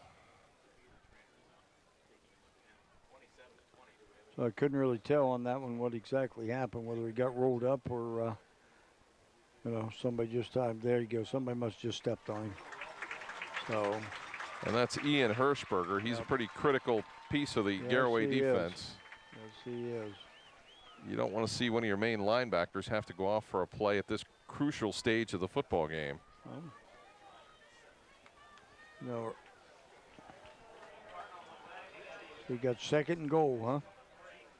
Well, there you go. Second and goal at the 3. So you got 3 chances here. Yes, you do. Get 3 yards. They look at the power eye. Mosden and Bracken have been significant weapons here in this game tonight. Not quite sure what Sandy Valley's doing right here. Running the clock down, apparently. Well. A handoff to Bracken, and he is going to be in for the touchdown. Oh, my. They say he stopped short. Yep. So they got him. Both officials had him down short. So. Okay. Boy, that was close. That was, I thought maybe the ball, but they might have twisted him there just enough to keep him out of the end zone. Well, it'll be third down. You can see right short. There by our great camera crew, you're only talking about 3/4 of a yard. See if the Pirates can stop the Cardinals.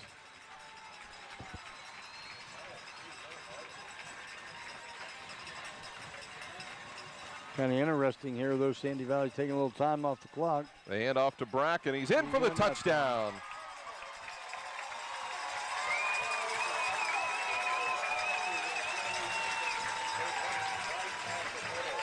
You can see it right there, just the lead block. There was nothing going to hold him out of the end zone on that one. So I'll tell you, Scott, we got us a ball game with 4 minutes to go.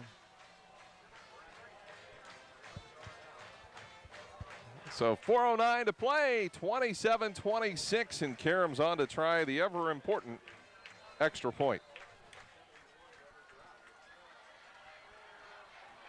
Pressure kick.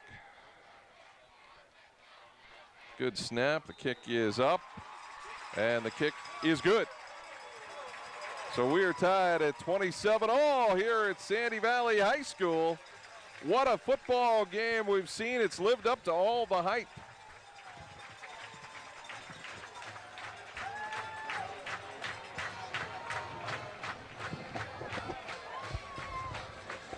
So Garaway's got a chance here.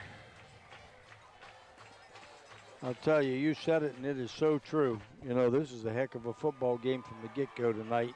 And I'll tell you, Sandy's just battled all evening long when it looks like Garaway's got an opportunity to, do some damage. And Sandy Valley just holds in there, gets a turnover, does something, and somehow, some way goes down and scores.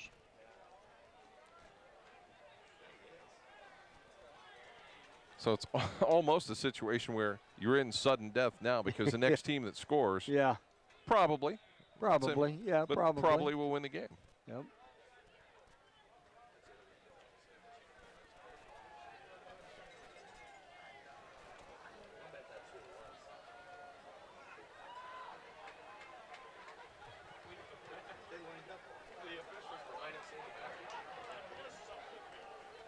Well, it looks like the teams have been straightened out. They had them. Yeah, they had them kind of crooked there for a minute, didn't they? Yeah, they had them wrong sides.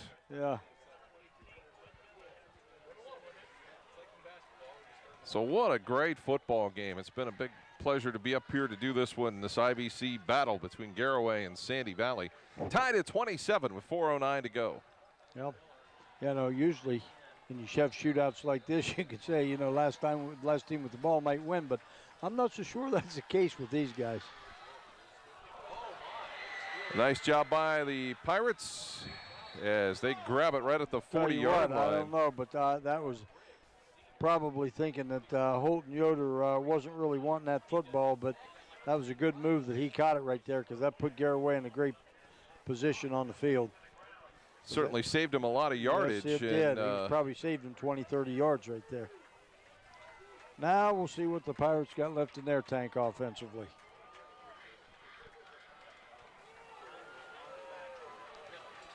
So first down and 10 for the Pirates.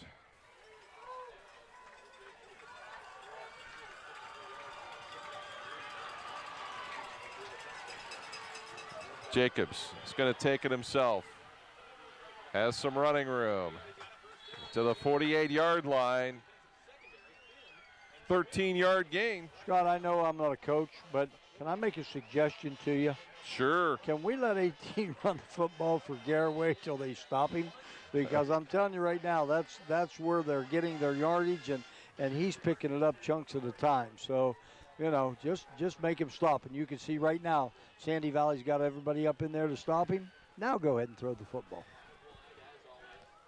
They've only got 4 guys. They dropped 6 into coverage. Then now run the football. There you and go. Jacobs with a big run down to the 30, the 25, the 20, down to the 15 and out of bounds. Huge run by R.J. Jacobs. How'd that work for him? leaving that ball right there in his hand. You know, he was looking to throw the ball really, but they dropped, like you said, 7, and he had a wide open field to run, and he made a couple nice moves, one of them being right here, headed to the sideline, good block. Picked up another 25 yards after that block, and now it sets him up to being in a pretty good situation with 3:26 to go. So first down and 10. Yeah, two plays and flip that field real quick. So the handoff to Winters. Winters straight ahead. Inside the 10-yard line and maybe the 9-yard line. You know, 3 and 4 yard chunks right here, and that clock moving, but Sandy Valley still have 3 timeouts left. Garaway with 3 timeouts left, so we got plenty going on. And now Sandy Valley's got to hope they can force a turnover. You know, the other big thing here too is that Garaway can get a first down without having to score. So Jacobs, the handoff to Winters off the left side and in for the touchdown. Well, that was pretty quick. 9-yard run. That was pretty quick.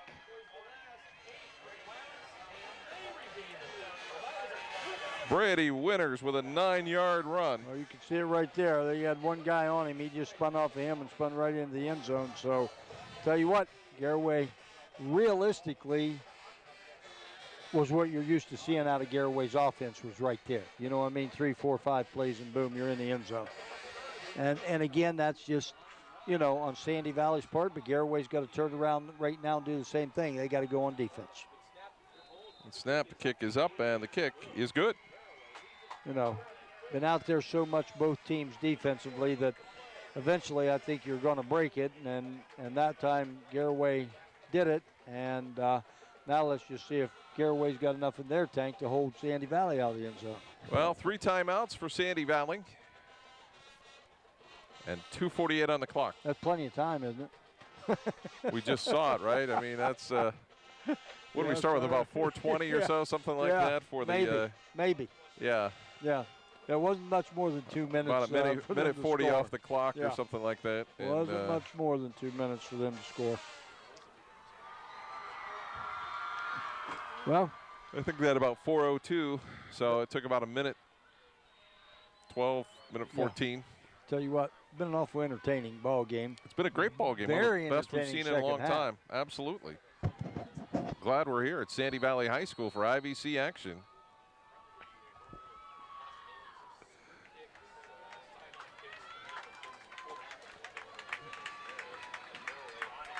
So the Garaway Pirates with Peyton Miller to kick it away.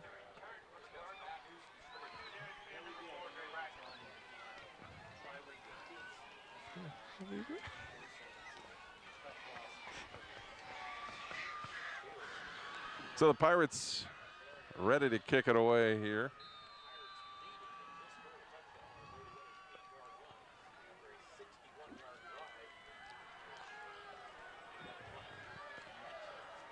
And another opportunity here for the Sandy Valley Cardinals. Ball's loose, and Sandy Valley will cover it at about the 33-yard line. Good move right there. Get on the ball, give your offense a chance, and hey, you're on the 33-yard line. Good field position Well, I don't right know. here. You think that? Afraid of kicking it away? That. Oh yeah, I return? don't think. Yeah, I mean, you know, you saw even right there when Sandy Valley kicked it low, and the Garaway player picked it up, and you know, probably got 15 or 20 positive yards if you didn't let it go. I mean, to me, smart move, down the ball right there, give your offense a chance. So the Cardinals with 2:48 to go, first down and 10, their own 33-yard line. Mosden goes to the outside. Neisel turns it up and out of bounds at the 44-yard line. Good job right there by Neisel, picking up what he could get and get out of bounds, save his timeouts, and stop the clock. The Pirates just have not adjusted to that particular play. I think you're just in the same situation. They come into the ball game. Are we going to give them the short stuff, or are we going to put pressure? And you know. And that one is incomplete, as it was intended there for Bryce Kelly, and he just couldn't quite hang on to it. First time they threw to him tonight. We'll notice here, I don't know if they got a hand, Garaway got a hand on the ball, or he just, nope, it hit him right in the shoulder pads. Get those hands out there and catch it, and it would have been a big gain. So second down and 10. Pirates try to ramp up the pressure here with a little blitzing action. I don't think so. I think you got to play here now. Across the middle, Finn's got the catch at the 41-yard line. Plenty of time. Oh, we got more than plenty of time. Thing about it is you got to make Sandy Valley just make sure that you catch the football and you don't let it hit off your shoulder pad or something, get it up in the air, and you get a possible interception on it. They still have 3 timeouts remaining. Bracken straight ahead to the 35-yard line. Not a bad play right there, running play. I know people's going to think that's taking some time off the clock, but you know, you never know when you can bust one of those right up through there.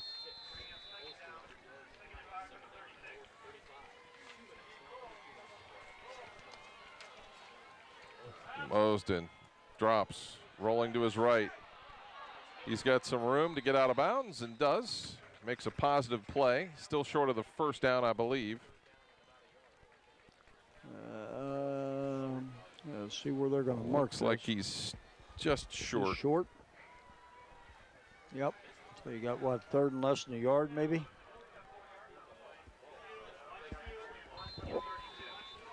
There again, pick up the first down. Clock will start. And then it'll stop on the first down and get your offense set and ready to go. Tried to get it the easy way. Yes, he did.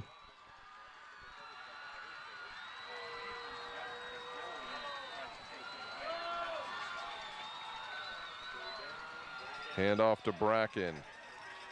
And the easy first down at the 26-yard line.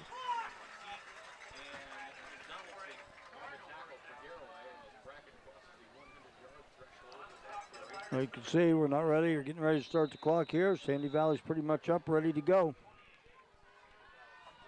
I think they're okay with trying to score and not leave any time on the clock. I think they are too, especially when you still got 3 timeouts left. Mosden in trouble. He's going to be forced out of bounds.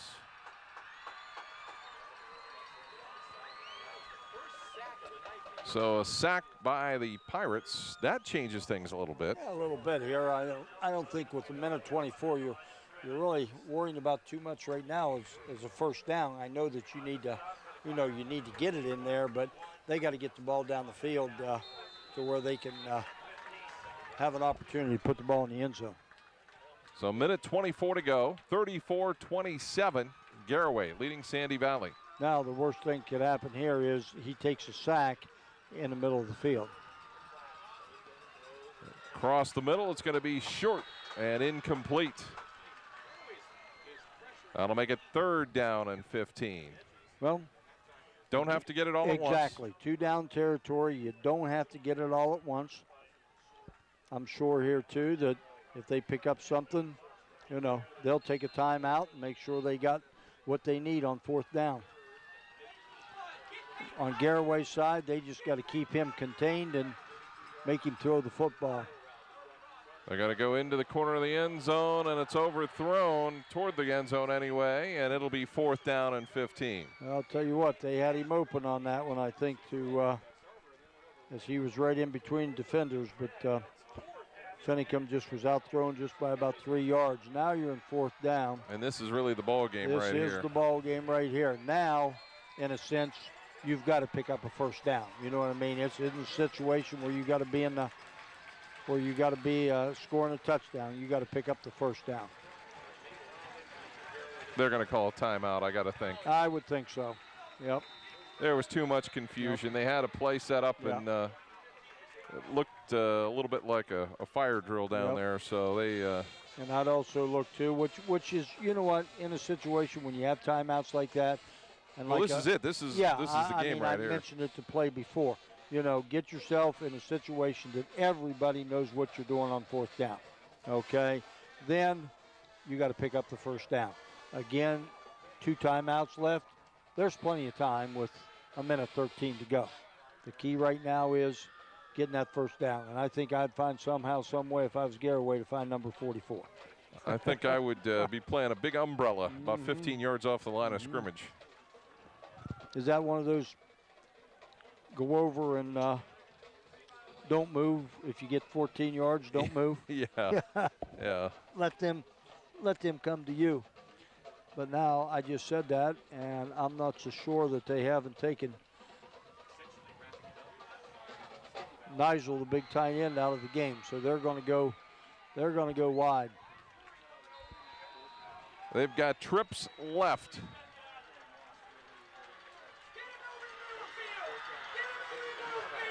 Marsden in trouble. Into the corner of the end zone. Bracken, some closing speed, and it's incomplete. Just overthrown, intended for Bracken. And Garaway will get the football. Well, let me tell you what, Bracken had him beat. As you can see here, you watch Mosden. They had offensive line gave him plenty of time to throw the ball. Bracken had both the defenders beat right there. You can see Mosden just missed him by about a half a yard. So, again, Sandy Valley 2 timeouts. So Garaway's going to have to do something right here to move the football. They can't just sit on it. They can just about. Well, but in any situation, you don't want to have to punt either. Yeah. You know, that never. Well, they're just going to go down with it, I would think. So maybe they got it figured out. Time Winners right across here. the 35 to the 37-yard line. That'll be the 2nd timeout. So Sandy Valley has 1 timeout remaining. So they take it after 2nd down, so they get 3rd down, yeah. so the game is pretty much over. Pretty much. But you might get into one of those situations where you've got 4th down with about 9 seconds to go, so you don't want to punt it. Or do you want to punt it? Yeah. You know what I mean? Because you snap it to the quarterback and try to let him run. That's the longest 9 seconds you ever put in your lifetime, you know. So we'll have to see here what Garaway does, you know. But I would certainly think there's no possible way they'll put the ball up in the air. I think they've learned that lesson. Yeah. I think go ahead and snap the ball, and I wouldn't have a problem with RJ just sitting back there and picking his way like he's done all night long, and get behind big number 59 and see what you can get and see if you can get some time off the clock. Because you're right, I would certainly think that Sandy Valley will probably take their last time out right after this play. It's the only strategy they really have left. Yeah. But they're right back there in that stacked eye. Always a possibility Garaway could get a 1st down as well. And they do. And they do, so that'll take care of it. Will take care of it.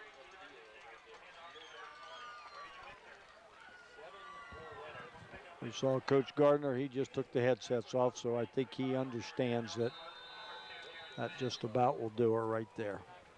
But what a game. We've been very well entertained tonight, and what a crazy game. Very good football teams. And we talked about it earlier, the last team that scored. You know, the team that had the next score was going to win the game, and that's exactly what happened. Yep.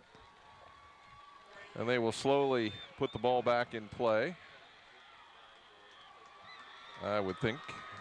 That should be it because both teams are saying that's enough. Should be it. So our final score here from Sandy Valley High School. The Garaway Pirates beat the Sandy Valley Cardinals 34-27. We'll come back, wrap it up with our post-game report, and also have our McDonald's MVP. That's all coming up shortly here on TV2 Sports.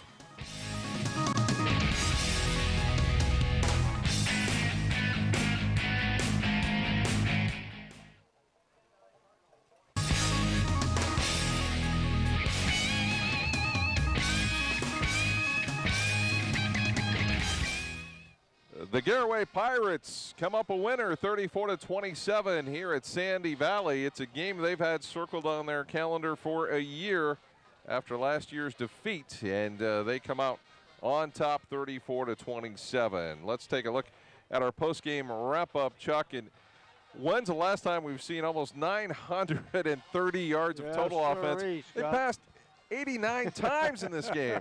Yes, they did, and we're sitting there thinking, but I'll tell you what, it was an entertaining 89 times and an entertaining 900 yards of offense, and also entertaining with the turnovers, you know, that both teams kept each other in the football game. So let's look at the stats. Sandy Valley rushing 131 yards, passing 31 of 56 for 283 yards. And let me tell you what, Mr. Mosden is the real deal. 414 yards of total offense, had 3 turnovers. Garaway, 250 yards rushing, 19 of 33 passing for 265 for a total of 515 yards. 4 turnovers. You look at the scoreboard, 34-27. We definitely had us a 34-27 ball game tonight. So that is our post-game wrap-up. We're ready now for our game MVP, brought to you by McDonald's, with 6 locations to serve you in Dover, Uricksville, Newcomerstown, Cadiz, and 2 locations in New Philadelphia. And our player of the game, our MVP, is R.J. Jacobs of the Garaway Pirates. He rushed for nearly 200 yards, passed for 265 yards. Just all-around great performance by R.J. Jacobs, our McDonald's player of the game. McDonald's, 6 locations to serve you in Dover, Uricksville, Newcomerstown, Cadiz, and 2 locations in New Philadelphia. That's going to wrap it up from Sandy Valley High School. A big IVC football game won by the Garaway Pirates, 34-27 over the host Sandy Valley Cardinals. For Chuck Rest and the remainder of our TV2 Sports team, I'm Scott Robinson saying so long, everybody.